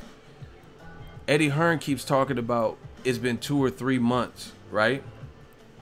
But the 2 or 3 months could have got cut to 1 month or 1.5 months if you took the $50 million, because that was part of the negotiations. Part of the negotiations were your bullshit 12.5 million offer. They didn't like it, so they took a couple of days or a week or a couple of weeks and gathered $50 million. And then you didn't want to come to America and collect $50 million, so you took a couple of weeks to hit them with the counter offer of another bullshit offer of $15 million. Then they molded over and they said, is this the right deal for us? And then they had some issues, like you selected the Canelo date. You knew Canelo was fighting somebody, so you put that date in the contract. So you have to go back and forth on that. But let's keep it all the way funky. The 3 months is not just on Wilder's side. It's not. Because if they would have took the $50 million, boom, negotiations are over. Right? So I understand the whole process may have took 2.5, 3 months. But guess what? Some of that is on your side too. Because if you just said, damn, Joshua's on tape saying, hey, tell Wilder's team 50 mil, I swear, I'll take the fight tomorrow. And then you took the money, negotiations are dead. There's nothing to counter. It's just you work out the fine details and then boom. Now, if you put that up, shout out to Kennedy Linder, he be dropping heat. He says, now that fight would have gotten DAZN off the ground. Exactly. I will pay for that on DAZN, for sure. So, you see, this is how you could tell when someone's being deceitful. Is he's making it sound too squeaky clean on behalf of his side. Like, he's not taking into account how they got offered $50 million and turned that down, and then that was a large chunk in the middle that, had they accepted that offer, then there wouldn't have been another reason for them to send a third offer, which is their second counter offer. You get what I'm saying? So I get the span was, the whole ordeal was 2.5, 3 months or whatever, but you could have ended it right then and there. You could have ended it right then and there with the $50 million.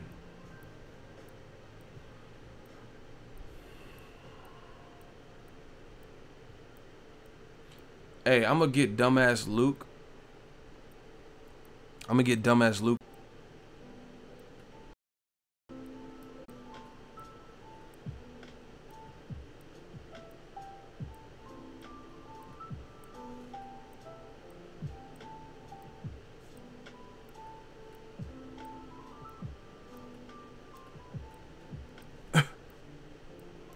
Yo, can you guys hear me?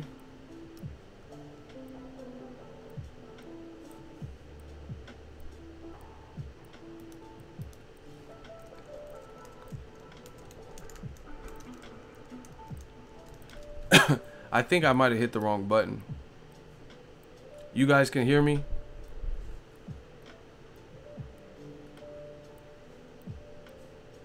The Vampire Stream. Okay, you guys can hear me. Where's this Luke dude? I'm a body Luke.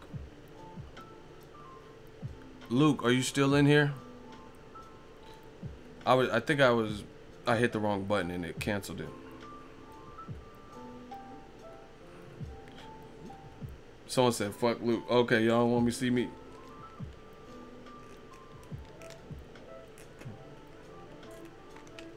Y'all want me to see me battle Luke? Alright, I'll just keep going. Yeah, man. These dudes coming up with all these excuses. He said some shit like, oh yeah, they wanted to see the contract for $50 million. Shut your dumb ass up. Listen, you had the principal terms and you never would confirm that you'll take the $50 million and you like the other terms. But nobody's in the business of wasting time. Why am I going to send someone a contract, a notarized contract with 26 pages that they need to fill out when you don't even like the $50 million or you have an issue with that? You know, it doesn't make sense. Nobody's trying to waste time. And Eddie Hearn already caught himself up because the way they've handled this, they did the same thing. He said on IFL, I'll get the contract to them today or by the latest tomorrow evening. So that's proof right then and there that if someone agrees to the terms, as you guys see, there's an ESPN article. It says Deontay Wilder agrees to the terms, willing to travel to the UK. And then after that point, Eddie Hearn did an interview with IFL TV, and he says, we'll get the contract sent over, drafted up, and sent over to them. So all you guys with these stupid ass points, you're not even listening to your ruler and following what you said previously. That's how you know these fans too are lying, because the things you guys said, the procedural things, you're not even staying true to that. First of all, you said it's not customary to not get a contract. Now you're saying it is customary to get an offer. The fighter has to agree, and then the contract is drafted up. Because once again, nobody is in the business of wasting their time calling a secretary, or I don't know the proper name of the person, a lawyer or whoever drafts and actually types it up, right? I'm sure there's some kind of template and then you change certain things, but whoever has to do that, why waste their time when they could be working on something else? So you have to agree to the principal offer. This is the same thing. I sell stuff personally. I'm actually going to list some more stuff, like on Craigslist. I'm going to sell my old MacBook Pro, right? It's an older one. So let's say I list it for $500. Somebody hits me up, hey, I'll give you $75. I'm going to be like, oh yeah, for sure, no. Because I'm not selling my good condition laptop from Apple for $75. So right then and there, we have no deal. So I'm not going to look for the charger. I'm not going to look for the box. I'm not going to package it up. I'm not going to give them my address or research where we can meet, because I'm not selling my shit for $75. Point blank, period. Now, if someone said, hey, I got $450 and I like that deal, and I'm like, it's $50. That's cool. Then we can start doing all the, hey, where you want to meet? But we don't have a continued conversation if we don't even agree on the price. Duh. This is how regular business transactions go.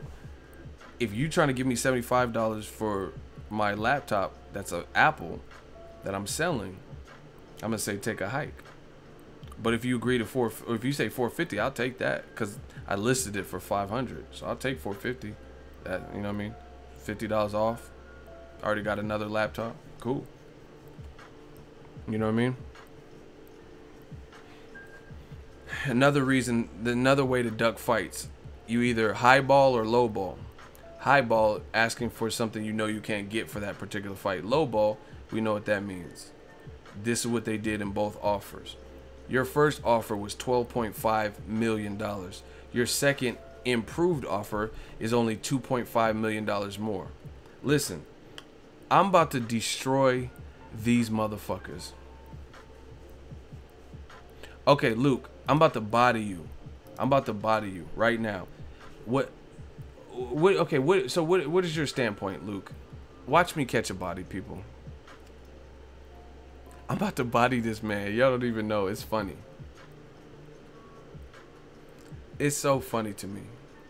They really think they can go against Ego Valley. Luke, what is your point? What are you trying to say? What do you disagree with? Let's just start there.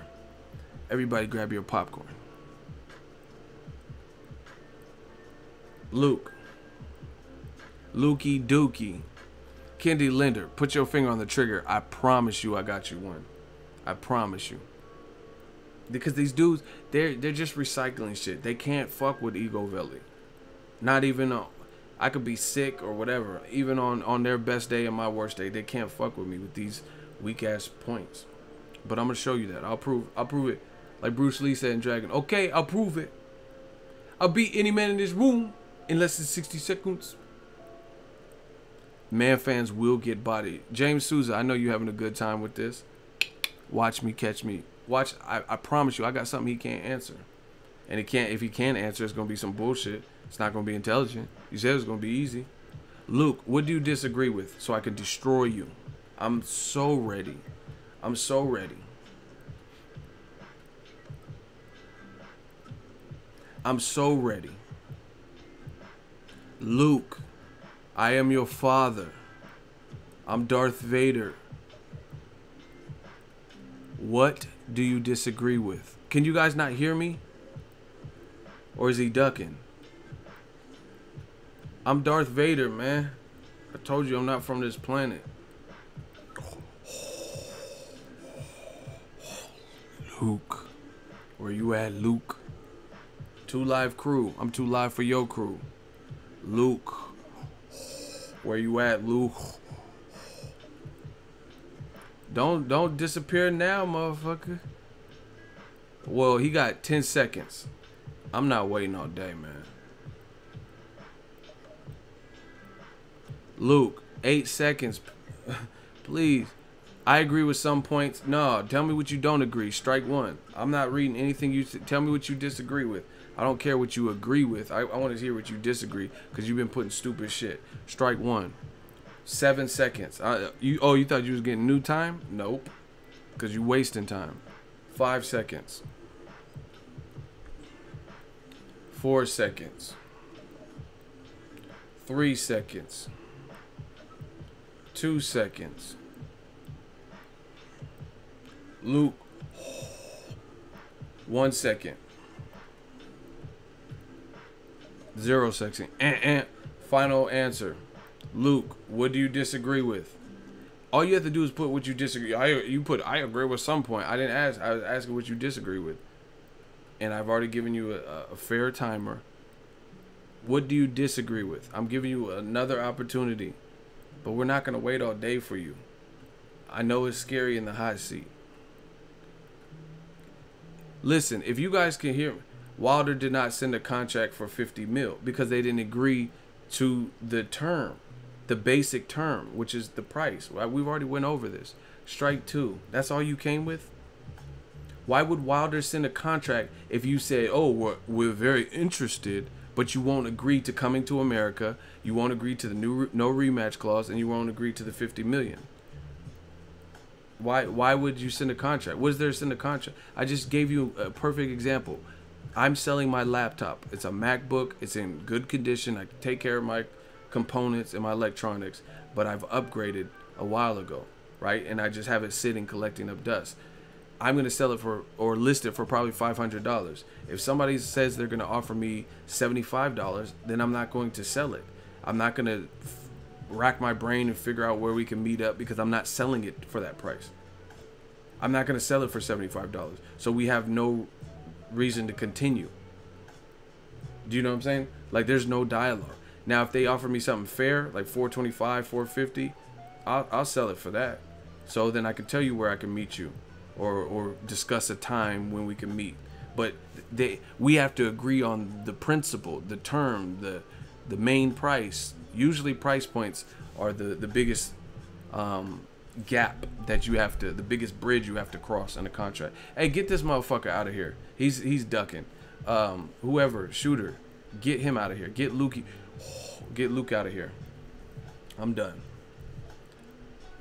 All this talking I'm doing, and he still ain't responding. He ain't got nothing. He ain't got no word for me. Get Luke out of here. So why ain't Wilder accepting the UK fight? You're done. I'm not even reading what you say. Get Luke out of here. Now he wants to show up after I told the shooter to get him. I'm not reading it. Sorry, you should have put all this extra shit when I was counting you out. And when I was giving you them strikes. Kennedy Linder, somebody please get Luke Hofton. I wish I would lose to a motherfucker named Luke Hofton.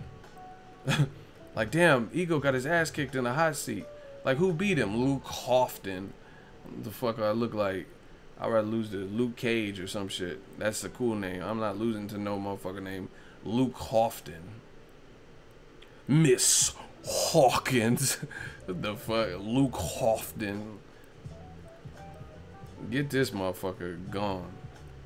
Bye bye, Luke Hofton. Sound like I'm about to spit. Luke Hofton. Damn, I ain't got no shooters? Okay. I guess I gotta do it.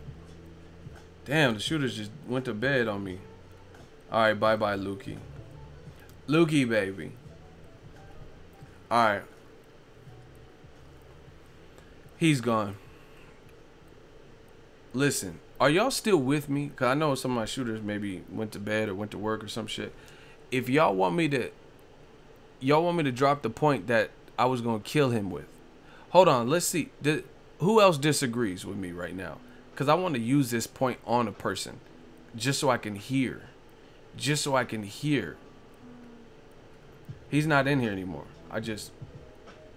Shout out to my dude D Bevel. Who disagrees with this whole, and they blame all of it on Wilder? Anybody? Anybody man or woman enough to step up? Anybody? Anybody want to step up? Because I really want to use this point on a person, because I can't wait to hear what they have to say to this. Anybody man, you're going to take one for the team and blame this on Wilder. This fight not happening. His side. Okay, here's another. We'll simplify it. Who believes 12.5 million or 15 million is a fair offer to Wilder? Who believes that? Shout out to my dude Octavia72. Shout out to Michael Wooder. He said the Ego Infinity Gauntlet is glowing. Who believes 12.5 to 15 million is a legit fair offer for this dynamic or this magnitude of a fight? Does anybody believe it? No, but I want to know who's in here right now that believes it, because I'm going to use this point on somebody. I would prefer, if I can't bait nobody, then I guess I'll just have to tell y'all the point. But I really want to use it on someone, because I can't wait to see them try to explain it. See, that's what I'm saying. I think of things that I know no one else is really saying. From what I've heard, I haven't really heard anybody saying these points that I've thought of. So I know they're not going to be anticipating it, because it's not. Now, after I say it, you might hear other people use it, but I haven't heard anyone say this particular one I can think of. So I'm waiting for someone to step up. If you think that 12 to 15 million dollars for the Joshua Wilder, for the B-side Wilder, is a fair offer, the flat rate, if you believe in your heart of all heart it's a fair offer, please let me know right now, because you will get bodied. See, that's what I'm saying. It's just a bunch of cowardice. I know there's people that want, they probably hit the dislike button. They want to disagree. They want to be like, Ego, you're full of shit. But they won't step up. I'm trying to bait. I'm doing everything I can. If we have a difference of opinion, let's settle it right now. We gladiators. We gladiator. Either you gonna beat me or I'm gonna beat you. No hard feelings. There's other channels for you if you get blocked. If you feel that 12.5 million flat is a solid, good, great, excellent offer for Joshua Wilder, even though we know Wilder's the B-side. If you think he doesn't deserve a percentage and he only deserves 12 to 15, and like Eddie Hearn was saying, 5 to 6 times greater his biggest purse, right? Sterling said cowards like A-Juice. Man, I can't even lure nobody in, because I think most people know, and then the other ones are too coward.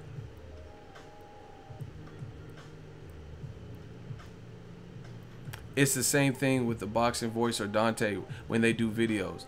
They spam the comment section but won't call in, or in this case enter the hot seat. That's what I'm saying. Like, I'm trying to I'm trying to debate this because I know. Listen, if I did the same video and I said the point in here, then you would have all this resistance and, oh, fuck you, you're lying, or you don't know shit. But then now when it's me and I can speak back and I can make an example out of someone, or they can make an example out of me, I'm willing to take that risk. You beat me in the hot seat, you the man, you the woman. But now they don't even want to step up. But I know if I did a video talking about how it's a bullshit offer of the flat rate, then people would show up. They would show up saying, "Oh, fuck you! It's 5 to 6 times better than Wilder's purse. He should have took it. Fucking weak. He ducked." Right? Literally, I can't find nobody that agrees with the 12.5. This is uncanny. So nobody believes 12 to 15 flat is a great offer. Nobody. I can't find one person out of 142 on a Vampire stream. We have 142 people that agree with me right now. Like, this is uncanny. Dalton Judge, shout out to you. $5 super chat. Antoinette Jenkins, AJ, and Sleazy E. Hey, you tripping.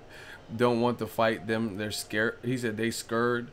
What up, Ego? It's been a minute, bro. Gang. Yeah, I haven't seen you in a minute, but I'm glad you're back. Listen, there's nobody in the, like, literally, there's all these people in here. Nobody wants to vouch for the 12 to 15. Ego, would a 30 million flat rate be fair? 30 million, that's a good chunk of change. But again, this is my thing. 30 million is a lot. I mean, that's a good amount of money for anybody. But the thing is this: why does Wilder deserve a flat rate? If that was your standard, that's one thing. But why is everyone, Charles Martin or Dominic Breazeale or whoever, Joseph Parker, they could get a cut of if it's a pay-per-view event? You know what I mean? Most of those guys were probably, at least the bigger names of those, were worked into that equation. Charles Martin made good money fighting, what's the name? So why is that pertain to Wilder only? Do you get what I'm saying? Shout out to Nelly. He said you got 142 rational-minded people on the stream. Sorry, Ego. So to me, I mean, 30 mil is a good amount of money, but why flat rate? What if this does crazier numbers than he's stuck with that? Why can't he listen? If there's a set of rules and it only applies to Wilder, ducking. Because why didn't you introduce those rules to other people? And it's not like Mayweather. Pacquiao did crazy things that no one else in history has done. So he said, let's do some drug testing just to be on the up and up. So that's a little bit different, because you just want to make sure you're on an even playing field, right? And then since that point, Floyd has made everybody drug test. So it's not like he did it for Pacquiao because he was afraid and then he just stopped. Maidana and all these dudes had to do the drug test, above and beyond drug testing. Canelo and all this shit. You know what I'm saying? But I can't find one person. This is crazy. Brian Scherer, $5 super chat. The fact that Showtime Boxing exec had to fact check Hearn about this mess speaks volumes. And see, this is what I'm saying. Like, Eddie Hearn's playing a dangerous game. Shout out to Brian for bringing that up and for the super chat. He's playing a dangerous game because you, in your heart of all hearts, you'll know what's going on behind the scenes that people haven't been privy to. And what would Steven Espinoza, a businessman, I've interviewed him and stuff, he's a businessman, why would he have to lie? Why does everyone have to lie on Eddie Hearn? Tyson Fury, he's calling it how he sees. Lennox Lewis, Steven Espinoza, everyone else is calling it pretty fair. Myself. So everyone's just out to get Eddie Hearn. Everyone, you know what I mean? Everyone's just targeting him. You know what I mean? I don't believe that. Why would Steven Espinoza, who's had a working relationship with Eddie Hearn, he's broadcasted Eddie Hearn and Joshua's fights, right? Kell Brook, JoJo Dan, Kell Brook, Errol Spence, Anthony Joshua from the Charles Martin fight all the way to Joseph Parker. They've been on his network. So why would he lie? I mean, Obviously, I never heard of. It'd be one thing if it was like Steven Espinoza and Dana White, Conor McGregor, because they worked together one fucking time for the Mayweather fight, and it didn't look like they liked each other. Because McGregor was like, "Who is this? You're a fucking weasel," like, you know. So that was different. That was like a once and done type of thing. But Showtime has been a frequent collaborator with Eddie Hearn. So why would all of a sudden, out of nowhere, he's just jumping in the mix like, that's false, you got a term sheet, blah, blah, blah. And then Eddie Hearn thinks he's slick because when Showtime called him out and fact-checked him, he never called Showtime a liar. Like, we didn't get no term sheet, you're a motherfucking lie. See, where I'm from, if somebody tried to put something on you, you don't just accept it. Like, let's say I was into some shit, and then the detectives from the First 48 said, yeah, we talked to Bishop, and he said you killed Raheem. And I know I didn't kill Raheem. I'll be like, man, Bishop's a motherfucking lie. That's exactly what I would tell the cops. I was like, Bishop's a fucking lie. You need to check somebody else. I didn't do it. I was here. I was at Chuck E. Cheese or whatever. You know what I mean? If you know someone's lying on you, then you gonna handle it. You're gonna be like, nah, I didn't kill no Raheem. Check my phone. I was at work. I was with my girlfriend. Blah, blah, blah. We went to see Jurassic World. You're not going to just accept it. But if you look at the response from Eddie Hearn, he never called Showtime a liar. Like, he didn't say, like, oh, Steven Espinoza's a goddamn lie. Playing on words. Doing, like, little... Here, I'm going to read it. See, that's what I'm saying. Y'all turning this into something else. And it's going to be worse and worse. If y'all would have just took a L, then we could have just moved on. And then be like, oh, okay, he's fighting Povetkin, fucking get DAZN if you want, don't get it, you know what I mean? But now y'all turning this into something different.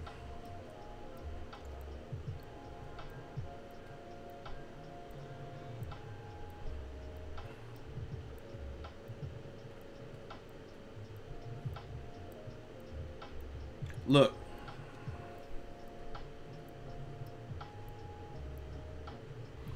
It says, number one, fact. Deontay Wilder offered to provide security and you didn't respond at all. This is what Showtime is saying to this man, Eddie Hearn. Smash the like button. He says, Wilder, his side offered to provide security and you never responded. You didn't respond at all. Two, fact. The term sheet was sent to you and you saw it. That's another, like, accusation or whatever you want to call it. Three, Deontay Wilder has something more important than a contract: loyalty. Are you familiar with this concept? I thought not. So let's focus on fact 1 and 2. He says, fact, Wilder offered to provide you security. You didn't respond at all. 2, fact, a term sheet was sent to you and you saw it. So this is Eddie Hearn's response.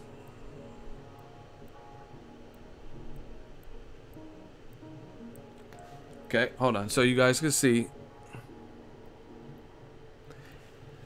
He says, 1, I'm responding to comments that proof of funds were provided. No, they weren't. Very tricky. I'm responding to comments that proof of funds were provided. No, they weren't. Right? That's what he's saying. But let me pull this up for you. I'm telling y'all, y'all don't want it this way. I try to warn y'all.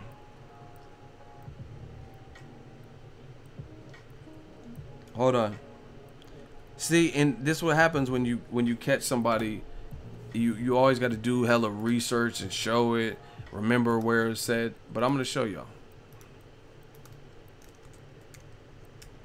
And I gotta remember it. See, it's hard trying to keep up with lies and shit.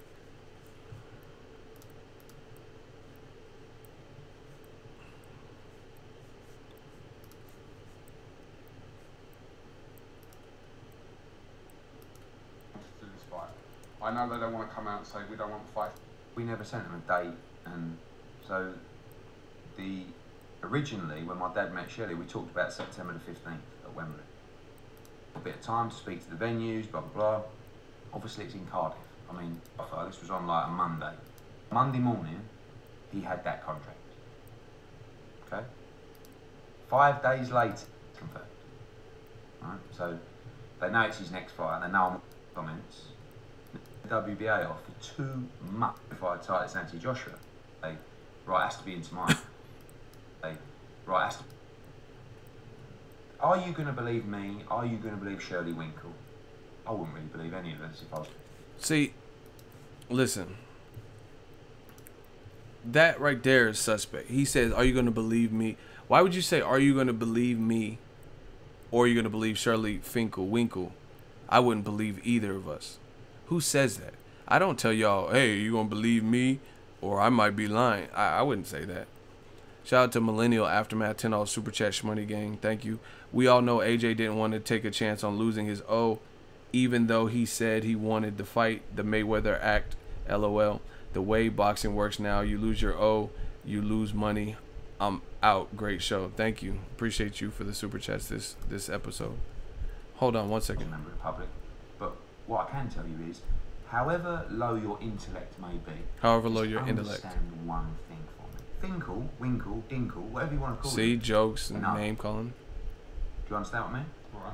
You, again, whether you believe me, so I'm offering you 20 million. We never sent them a date, and so. To us. I asked them on Sunday what date and what Great for your future. is. They don't want this fight. He asked for $50 million, never thinking we'd come up with it. When we came up with it, he said, "I don't want to take the fight in the States. I'll take it for less in the UK." He sent us a bullshit offer, thinking we'll never take it. Fight tomorrow. It was Yeah, I think it's probably about 50% true, something like that. So, Hold on, I'm trying to find it. analysing that, where do we start? They made us an offer for 50 million. The offer came from Deontay Wilder. People keep talking about proof of funds. Okay, here, finally. See? Y'all ready for this work? Listen, smash the like button. See, it's you got to remember where it was said and shit like that. I didn't timestamp all of this. If y'all ready for that work, can I get a hell yeah? And y'all got to smash the fucking like button. We working. I'm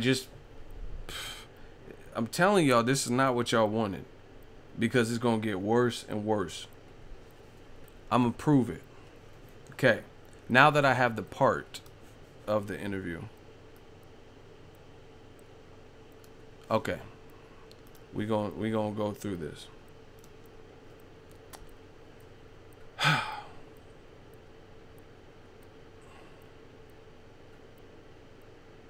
Okay.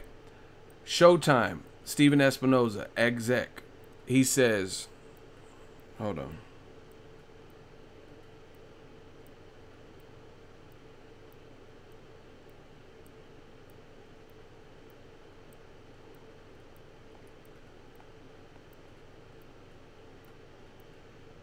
Okay. Sorry.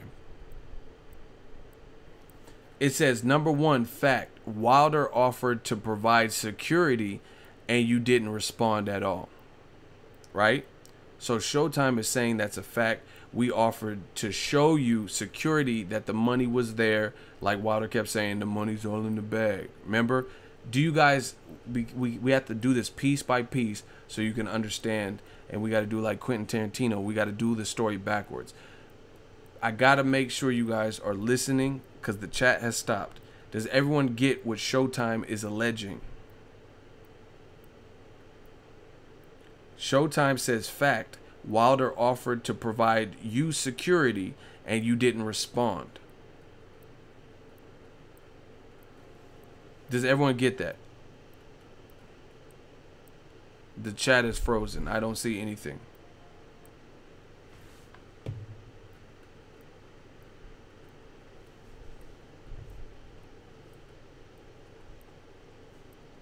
Okay, let me do it again because the chat froze and it wasn't even moving. Showtime Steven Espinoza says, one, fact, Wilder offered to provide you security and you didn't respond at all.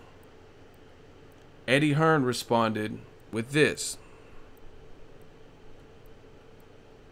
And it says, one, I'm responding to comments that proof of funds were provided. No, they weren't. Once again, this is how he is trying to trick you, because he says, I'm responding. See, some people, there's lies and there are indirect lies. people will word certain things, like, you know how people say read the fine print? It'll say, oh, buy one, get one free, but then there'll be some small print that you have to read that makes that deal true. This is what Eddie Hearn is attempting to do. It says, I'm responding to comments that proof of funds were provided. No, they weren't. So he's making it seem like proof of funds were requested, but they were never provided. Right? So technically what he's saying isn't a lie, because the proof of funds weren't provided. But it's not. Here, just I got to play this part for you. He says, I'm responding to comments that proof of funds were provided. No, they weren't. So if you were to read that, if you're just in the middle of looking at Showtime say this, Marlon James, what did Espinoza mean about security? Security means like basically proof that the money is legit, that you're not going to get bamboozled if you accept this offer. Security, just like, what does security mean with anything? If you hire security, they're there to protect you. So it's protecting your assets, or proving that the assets or the money or whatever in question is there. That's what security means. Just like a security guard, he's there to secure some shit. You know what I mean? Mayweather has security, them big ass bodyguards. That's what they're there for, to protect if a fan gets crazy with Mayweather or pulls out a knife or something like that. So that's what he means. Showtime's saying that Wilder offered to provide you, Wilder's side offered to provide you security, so you can rest assured that it wasn't a false offer, that you could really get your $50 million, blah, blah, blah. Eddie Hearn says, and follow me, people. Can you guys hear? Because the chat keeps stopping and it's bothering me. Can you guys hear this?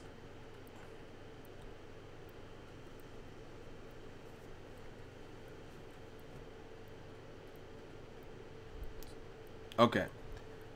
Eddie Hearn, just so you guys see it one last time and we'll move on. I'm responding to comments that proof of funds were provided. No, they weren't.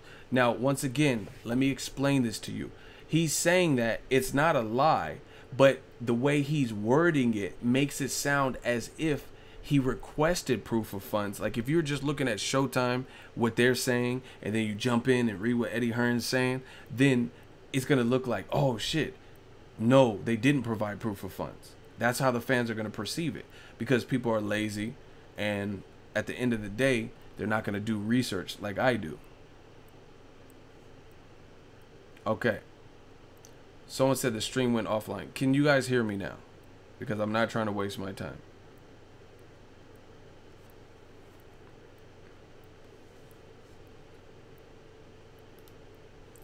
Ducky Boy has now left the building. Well, I'm not putting it on the hot seat. This is what they try to do when I'm trying to make a point, so it takes forever to get the point out. Okay. Is the stream clear for everybody? Because this is an important part where I'm tying this up. If the stream is clear, put clear. If the stream is clear, type the word clear. I got to connect the dots, and I got to make sure you guys understand this next part. If it's clear, you hear. Okay, great. So this is what Eddie Hearn does. Little crafty, subtle things. One, I'm responding to comments that proof of funds were provided. No, they weren't.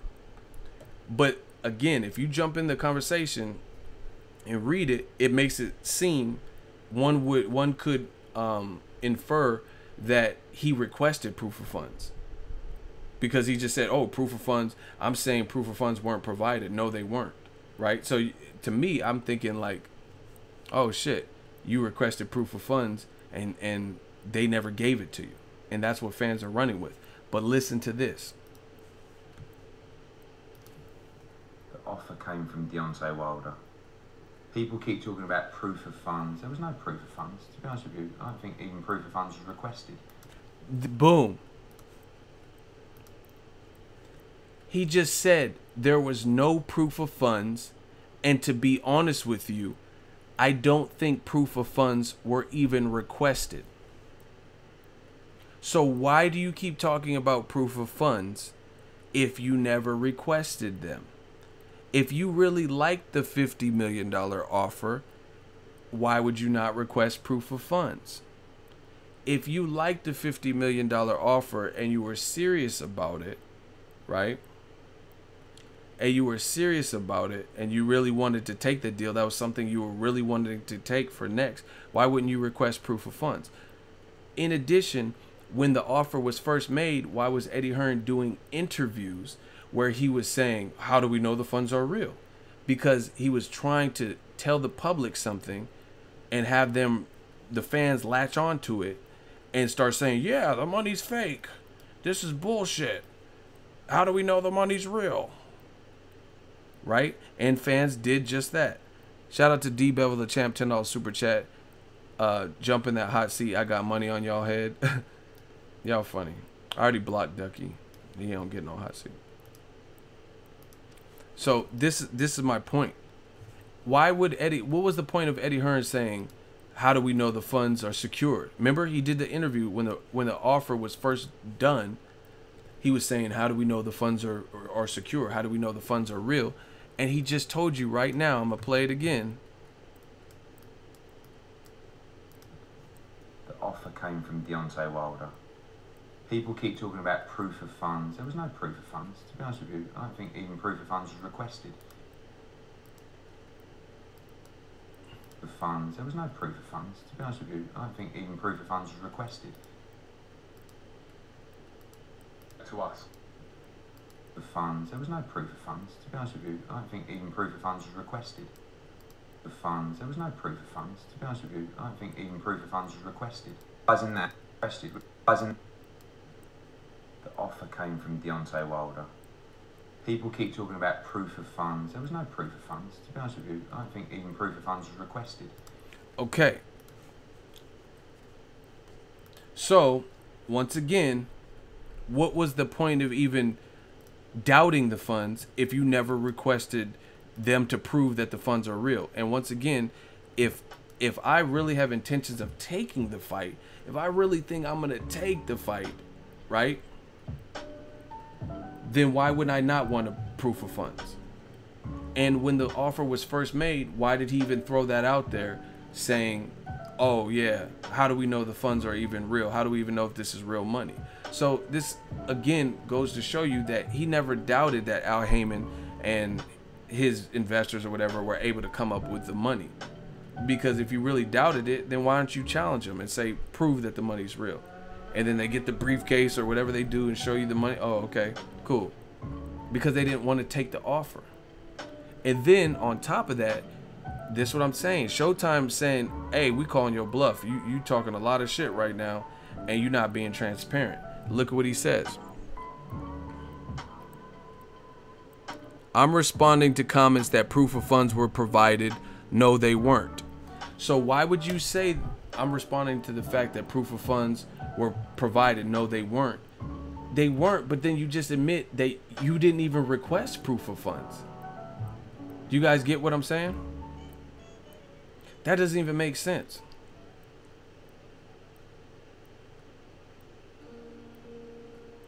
You didn't even request proof of funds. You just said it. You didn't request proof of funds.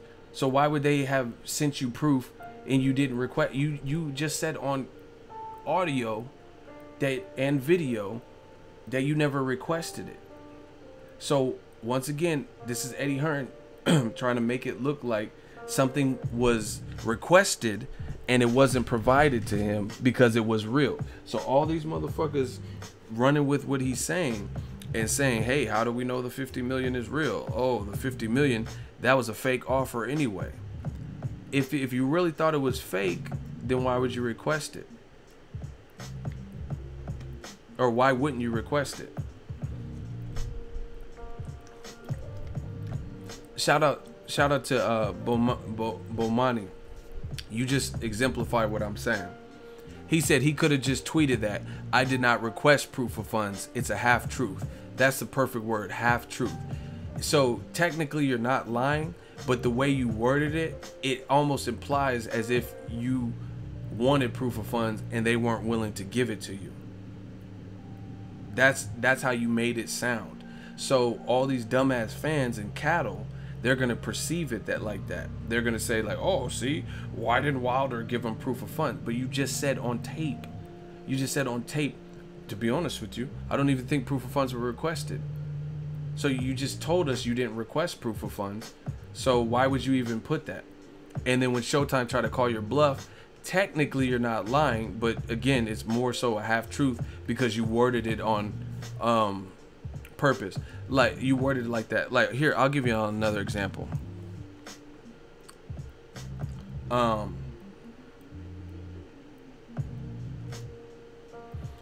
Let's say Michael B. Jordan. Let's say I knew Michael B. Jordan, and there was a rumor that Michael B. Jordan slept with my wife. I'm not married, so this is just all hyperbole, like made up story, right? I did meet Michael B. Jordan though, cool dude. So let's say Michael B. Jordan, there was a rumor that he slept with my wife, which again, I'm not married. This is all a hypothetical analogy. There's a rumor Michael B. Jordan slept with my wife, Creed. And I want to perpetuate this rumor, even though it's not true, for whatever reason, like for clout or whatever.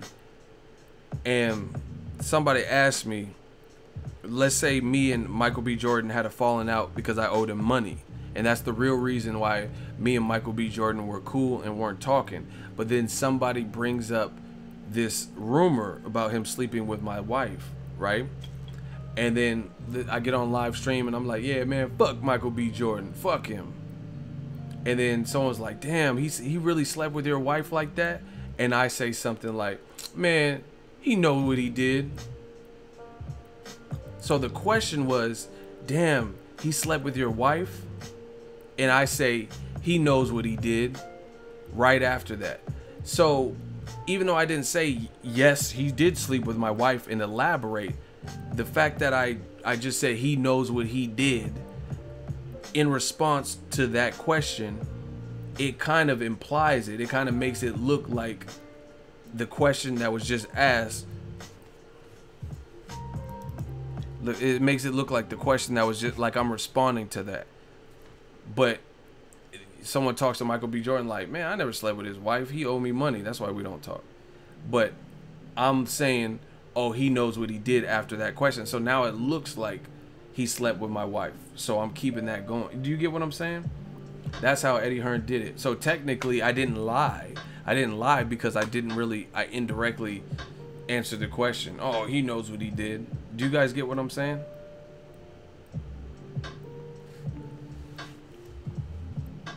But you know what it's going to create. It's going to create more speculation. You know what I'm saying? Like, hey, Ego, did you sleep with Kim Kardashian? And I just look at y'all like, hey, shit happens. So I didn't lie. All I said was shit happens. You feel what I'm saying? Ego, you really slept with Kim Kardashian? And I'm like, hey, shit happens. Instead of just being fucking truthful and say, no, I didn't sleep with Kim Kardashian. I hollered at her and she wouldn't give it up. But if I say some weird ass shit like that, then now it sounds like, even though I didn't lie technically, that's how people try to play you. You know what I mean? Because technically it's not a lie because I didn't say I fucked her. But I acted all fucking weird and kind of implied it. You know what I'm saying? Damn, Ego, you really hit Kim Kardashian? Hey, shit happens. Sky is blue. I'll see y'all. You be like, what the fuck? What is that? Damn, he really... And then everyone's giving me props. Oh, shit. Ego hit Kim Kardashian. She gave it up. Like, you know what I'm saying? And now I'm getting celebrated for some shit I didn't even do. But I made it seem like I did the shit. See, but I'm not a fake ass person like that. So if I hit, then I hit. Or I wouldn't tell you shit.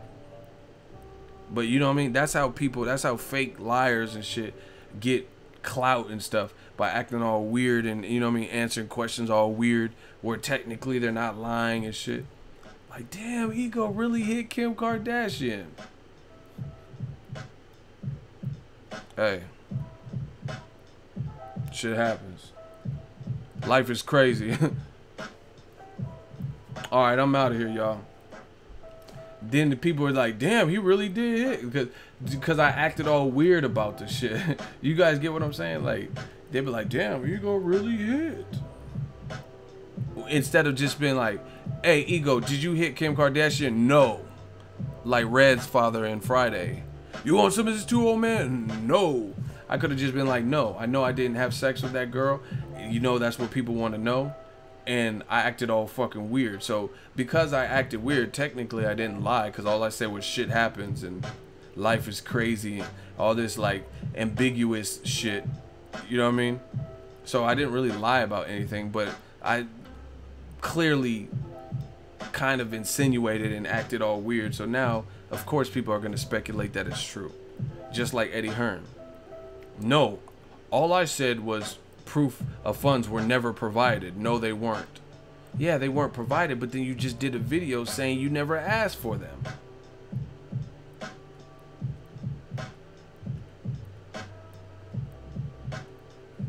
Hey, you about to be the one that gets blocked. If you leave any more stupid questions on my videos, save that for old media. You talking about videos out saying Wilder on Peds. That's why he stalled. Any news, Ego? You gonna be the one, all right? You gonna be the one in the corner by yourself, blocked from my channel. Don't ask me stupid shit.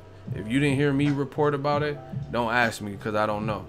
You know what I mean? You talking about video. I ain't even seen nobody do no video about that. So you gonna really be the one by yourself after you get blocked. Don't ask me stupid shit. Ain't no major website or respected, credible YouTube channels or anybody talking about that. You the one just randomly threw that out and asking me if there's any news. So we gonna have some news on you. You gonna be on the missing section, because we gonna block that ass. Don't ask me stupid shit. You know, oh, Wilder's on drugs. Any news on that, man? I ain't never heard no credible website reporting that. This is what they do, man. This is what they do.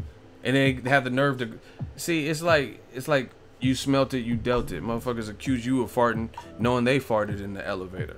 Like, oh, who did it? It's stinking here. God damn. Like, motherfucker, you just pooted.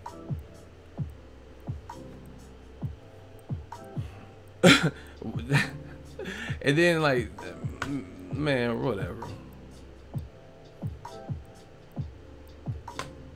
I'm not checking nobody's channel. I check my channel and see how many views and how much money I got. I'm not checking nobody's channel. I don't give a fuck what another channel said. What fights they get credentialed to. Okay. When the last time Conor McGregor let him drink whiskey out of his cup. Okay. Before it hit the stores. You know what I'm saying? Don't tell me about no other channels. I don't care. Anyway.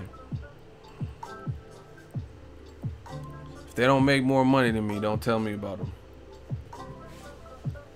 But, yeah, man. So Eddie Hearn is just kind of making it sound as if it's kind of like an implied lie. You know, it's making it sound like he requested something and never was granted that information. He wasn't privy to that information. Like somebody dropped the ball or refused to give him the information. But he just admitted on tape, to be honest with you, I don't think no one asked for proof of funds. So you gotta question these things. Listen. The offer came from Deontay Wilder. People keep talking about proof of funds. There was no proof of funds. To be honest with you, I don't think even proof of funds was requested. All we requested was a contract. All we requested was a contract. So why did you put that out to the public? That how do we know the funds are secured, and we got to make sure the funds are secured, and we need proof of funds? Why did you even put that out if you never were going to request it? Explain that to me. Why did you put that out there? Because he knows the media, and he knows how people are going to gravitate to that. He knows people are going to use those excuses. So don't make it like you requested something and you were denied it, because that's how the fans are taking it. The fans are taking it as if you asked for proof of funds and the money's fake, so they refuse to give you proof of funds. But then you caught yourself up because you're on tape and on camera saying you never requested it.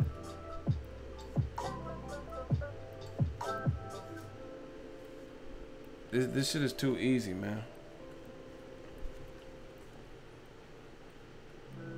How you gonna get mad for not receiving something you didn't request? That's like me saying, what the fuck? PayPal won't give me a credit card? Did you apply? No. I just want them to give me one. Like, you gotta apply, sir. Like, you know what I mean? Like, what? Oh, I thought they would just send me a PayPal MasterCard. This is some bullshit. What? Apply for it. But don't make it like you got denied from a PayPal credit card, or, you know what I mean? You requested something, they wouldn't give it. They wouldn't give you a fair shake. Like, let's stop it, man.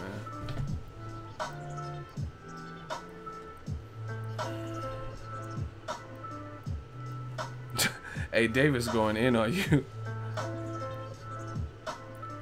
Yeah, and he, once again, just like Permit Patty, he's trying to act like he's trying to act like the victim here. Wow, you get blocked for asking a question? Yup, ask that stupid shit. Don't listen. If you have enough, listen. This is how we're gonna do him. How is it that you have enough wherewithal to make it to my stream, click on it, enter, type a comment, type a whole sentence comment, and you don't have enough wherewithal or common sense to hear the information from a YouTube channel and then go Google it or go verify to see if anyone else is covering it except for that one YouTube channel? But then you want to come to my channel and ask me if it's true. Why don't you try to Google it? Why don't you go to Wikipedia? Why don't you go research to see if it's true? Why are you going to hear from YouTube channel A and then ask YouTube channel B if it's true? See, that's why it doesn't make sense. What up, D baby? I gotta make sure I gotta make sure it's the same D, the female D. I can't be saying that to no dude. Like, hey, what up, D baby? You're like, hello. Oh shit. I was just making sure it's the same D. That's the female D. I don't want to have a fucking Diedrich and shit, motherfucker. I know you're a woman. I remember you from a previous stream.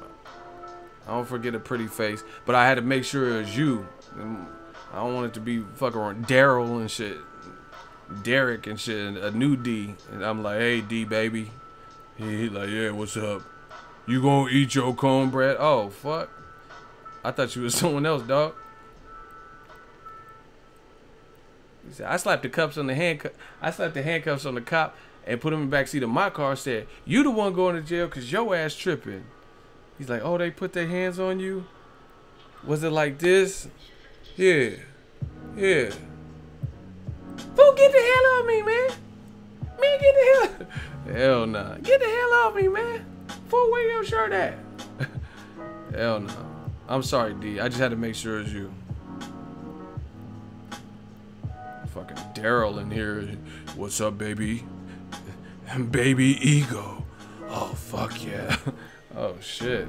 Wrong person. You a catfish, dog. Fucking Dominic and shit. Have a good day at work, D, baby. But yeah, man, I said my piece with this Joshua shit. He fighting Povetkin. That's what they wanted. Very apparent. Why would you say you glad the WBA intervened? Yeah, I'm glad the WBA forced us to fight Povetkin. The reason you glad, because that's what you want.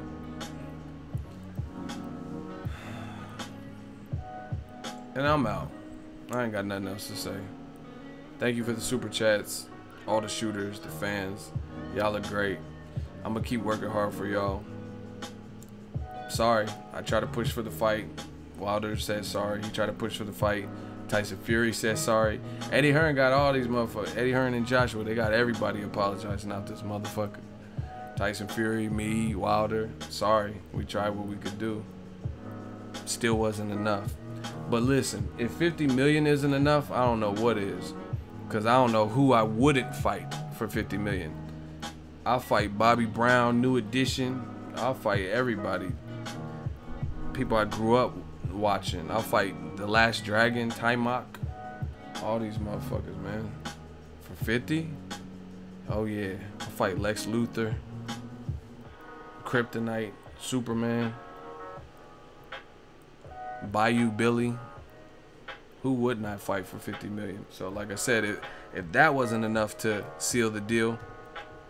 And see, that needs to be the most important question. You get what I'm saying? That needs to be the most important question. All this, oh, it took 2-3 months.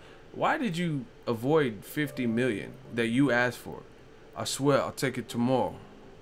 But you're going to take it. Oh my gosh. I forgot the point. Remember I told y'all earlier? Hold on, let me see if I can get one of these dumb motherfuckers. Ego, we need merch to support your brand. I know.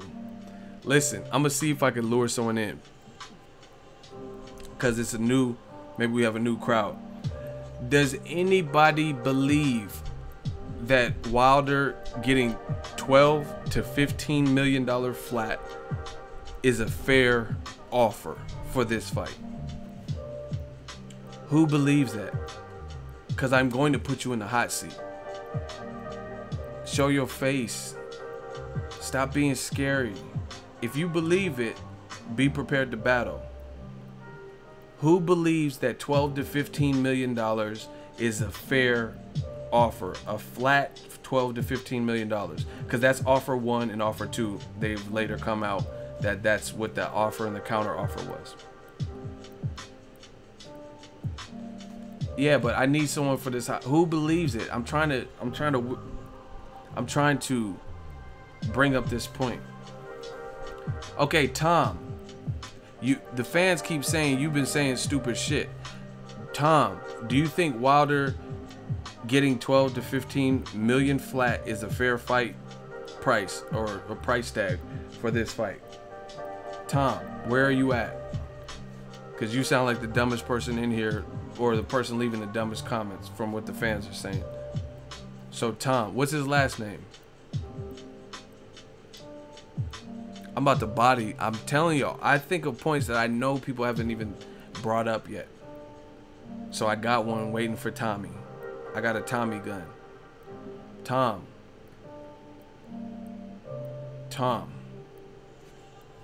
Hey, he said you need pussy, bro. Block the one. He's been saying stupid shit. Shooters, block the one. I told you. I gave you an opportunity to shut the fuck up. And you didn't. So you gone. Shooters, block the one. I'm trying not to forget the point, but these dudes is scary. Do we have any shooters in the building? He talking about you need pussy, bro. Okay.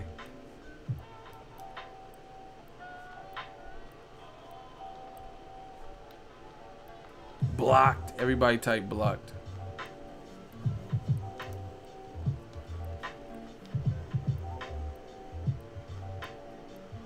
Okay, LA Sean says 15 mil, he should do it because it's about that strap. All right, you're in the hot seat.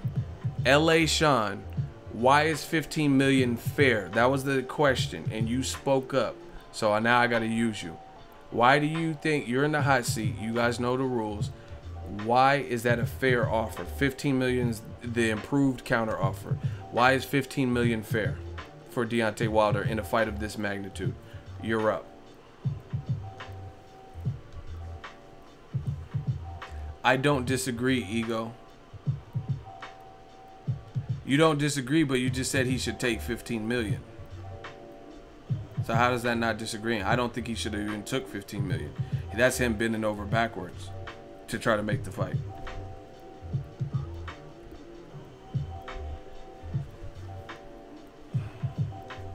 Okay, Sam, Micah, who wants it? Okay, he's backpedaling. Sam or Micah K. Is 15 million fair for Wilder in this situation? Which one of you? Because you guys are leaving dumb comments. Which one of you wants to step up for the hot seat? I'm about to use my point that I've been waiting for. Sam, Contarino, or Micah? Which one? Which one of y'all?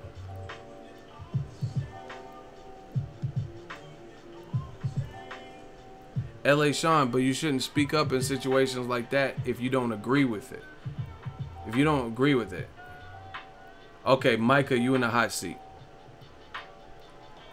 He says, of course it's fair. Okay, why is it fair? No, Mike is in. He's in. He said it's, of course it's fair. So why is it fair? I'm about to body him. Everybody listen up. Why is it fair? That's all we want to know. I told you I couldn't wait for one of these. Okay, strike one.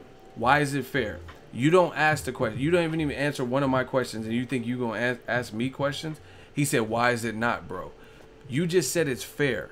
You got strike one. Why is it fair? We're not gonna play this back and forth. If you don't answer the question, then the next time you're automatically blocked, because that means you're trolling. You said it's definitely fair. Highest purse he will ever get, point blank, period. So what if the fight goes on to do $115 million and he's stuck at a flat rate and he was a part of a mega event? Conor McGregor didn't get a flat rate and he was a part of it. He had no boxing pedigree.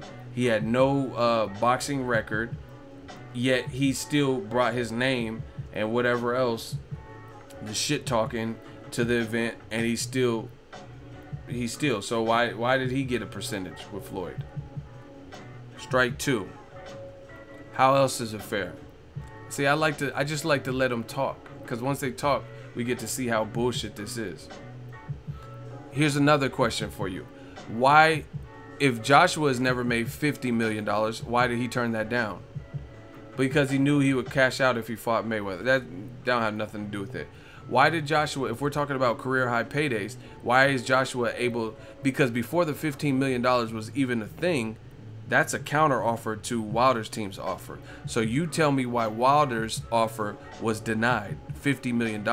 So if you're so big on the highest purse, that would have been Joshua's highest purse. Not only that, it would have been the highest purse that a heavyweight champion has ever been guaranteed. So explain yourself out of that one. These dudes can't fuck with me. I'm trying to tell y'all. Why didn't they send him a contract? Because he never agreed to it. Strike three. He never agreed to the terms. The 50 mil, no rematch clause, because they didn't want the deal. Now, here's the point that I was telling. If y'all want me to body bag this man, he already got 3 strikes. I'm about to body bag this man. He said 15 mil was flat.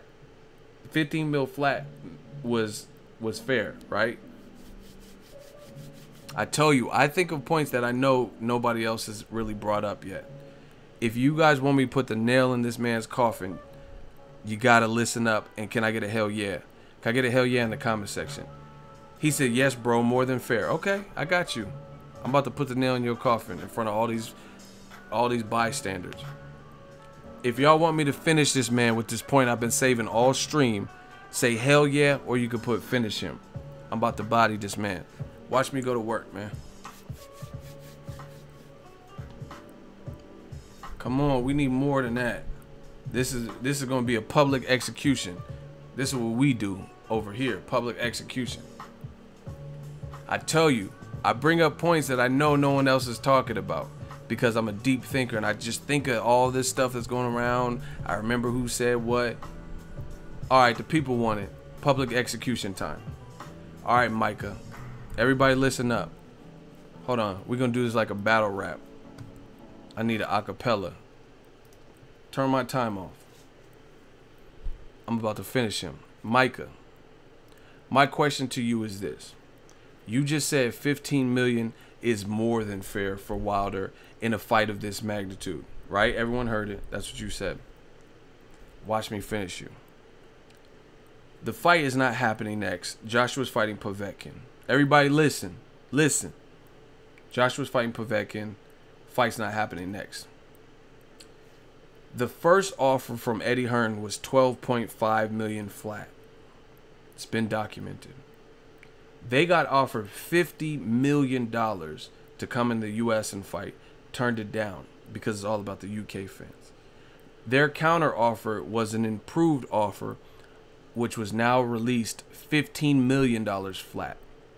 I'm not the smartest brother in the world, but 12.5 million to 15 million, that's an addition of $2.5 million. To get from 12.5 million, you add $2.5 12.5 million, and then you get the improved offer of 15 million. Somebody check my work. We doing this like a battle rap. Somebody check my work. Somebody add 12.5 plus 2.5 and tell me what that equals. I'm gonna tie it all in for y'all. See, I told you, I think of things y'all haven't even thought of. So I know y'all, some of y'all will get to the point you don't know where I'm going with this. Somebody just check my work. 12.5 flat is the first offer. They said they made an improved counter offer to the 50 million of an additional 2.5 million. Somebody add that up. All right, boom. Marlon James, he checked my work. That's $15 million, which is the documented counter offer, right? Now, here's my question to you, Micah. Eddie Hearn, after he found out Wilder Joshua will not be next, he offered Wilder $5 million to fight anybody on DAZN streaming app, which nobody fucking has. He offered him $5 million to fight anybody. So the first offer, he offered $12.5 million, and his improved offer is only $2.5 million more, which equals $15 million. So once again, let me tie this all up for you. How is it for a free takeover fight, Eddie Hearn can offer $5 million for you to fight anybody, but for the improved offer, you can only offer $2.5 million more than what you offered the first time? It's because you didn't want the fight. How? Explain that. How is it that you can offer 12.5 million, you get offered 50 million and say, no, we have to have this in the UK, and you can only offer 2.5 million more? But then after you find out the shit's not happening next, somehow you have $5 million of money to play with for Wilder to fight anybody he wants for a takeover fight. Get this, oh my gosh, bars. So explain that. I love it. I told you I had a point that nobody else has said that I'm gonna drop right here exclusively. So explain it. How is your improved offer less than what you're willing to offer him for this DAZN takeover offer? Because he's trying to grow DAZN, so he has to pay over his market rate. But he could have put Joshua Wilder on DAZN, so that doesn't make sense. He could have put Joshua Wilder on DAZN. I told you, finish him. Get him the fuck out of here. I told you, he's not going to have an argument. I'm a psychic. Because he said because he's trying to grow DAZN, so he has to pay over its market rate. So why didn't he put Joshua Wilder? I'll buy DAZN if Joshua Wilder's next. So why don't you put Joshua Wilder on that? Okay, now you're not making sense. Now you're saying he will. Okay, so once again, if he's going to put it on DAZN, how is it that he has an extra $5 million for Wilder to fight anybody on DAZN, but his counter offer to 50 million, that large amount of money that Heyman came up with, is only 2.5 million? And on top of that, he says there is no more negotiation. There's no room for negotiation. Let me play that for you guys. Let me play that for you guys. I got a car with an You app. dudes are getting I don't bodied. mean I shop for a car. I mean I went from I want a car to here's my car. Wilder seems so deflated, exactly the same, twisted, and sort of looks at it and probably hates me, and he never liked this deal. So what he said was the deal was so maybe that was why he slow played it. We'll see, but we'll get to see if Deontay wants it, because it's there, and if apparently they were there ready to sign a contract, it still exists. Is there more room for negotiation on the offer you've made? No, not the financials. No. What? He said no, there's no room for negotiation, not on the financials, no. So you only have your improved offer, improved from the first offer, is only $2.5 million. Yet you have $5 million, which he's gonna say right here. I'll give him $5 million for his next fight. That's $2 million more than he's gonna get anywhere else. So Okay, so I just played it for you. How is it that he has $5 million to give for Wilder to fight anybody in a takeover fight, but you couldn't have added $5 million to the 12.5?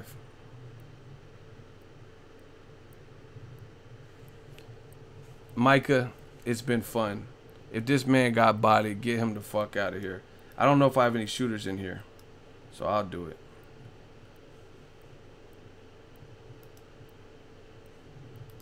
Bye-bye, Micah. We're not listening to no more of your bullshit. And that's how you blocked L. That's how you catch a body, my friend. I told you I had extra points. So once again, let me reiterate that point. Bars. If Eddie Hearn really wanted this fight, how is it that you're able to offer $5 million for a DAZN takeover fight, not named Joshua, but then in your counter offer to $50 million, why didn't you offer $5 million on top of what you already offered him? You could only go 2.5, you know, and he still took it. He still took it at the 15 million. That at least sweetened it a little bit. Another 2.5 million on top of 2.5 million. So explain that. You can offer Wilder to, because you don't want him to fight Joshua. That's why you can offer him $5 million to fight anybody on DAZN to help boost your streaming app. But then when it came to the counter offer, you only barely boosted it by 2.5 million flat because you didn't think he would take that. And the more you increase his share, the more likely he is to actually take it. The more he's actually likely to take it, and that's not what you wanted. I told you that from the jump. If you gave Wilder 39%, 38%, you know he's going to take that, or I have a good feeling he'll take it. So that's why that's why you're trying to keep him stuck at a flat rate, because you don't think he's going to take it, or he's less likely to take it, and or the worst case scenario, you'll make a lot more money than he's going to make.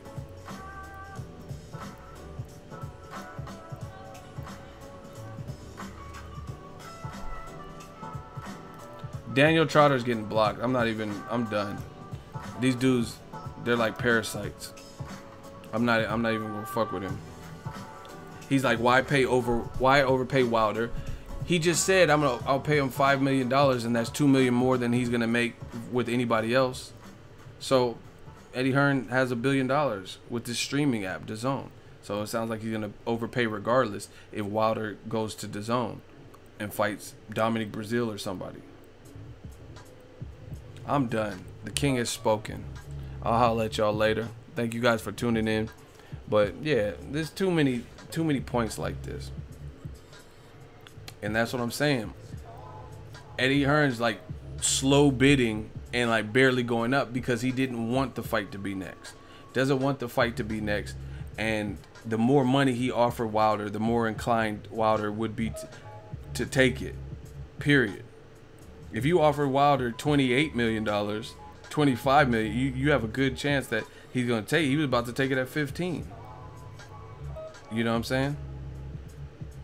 And that's why you just slowly going up. Because you don't want to offer him something too much because you know he's going to publicly take that. And I'm out. Man, I'm catching bodies. Ego Army, man, we the squad. Peace out.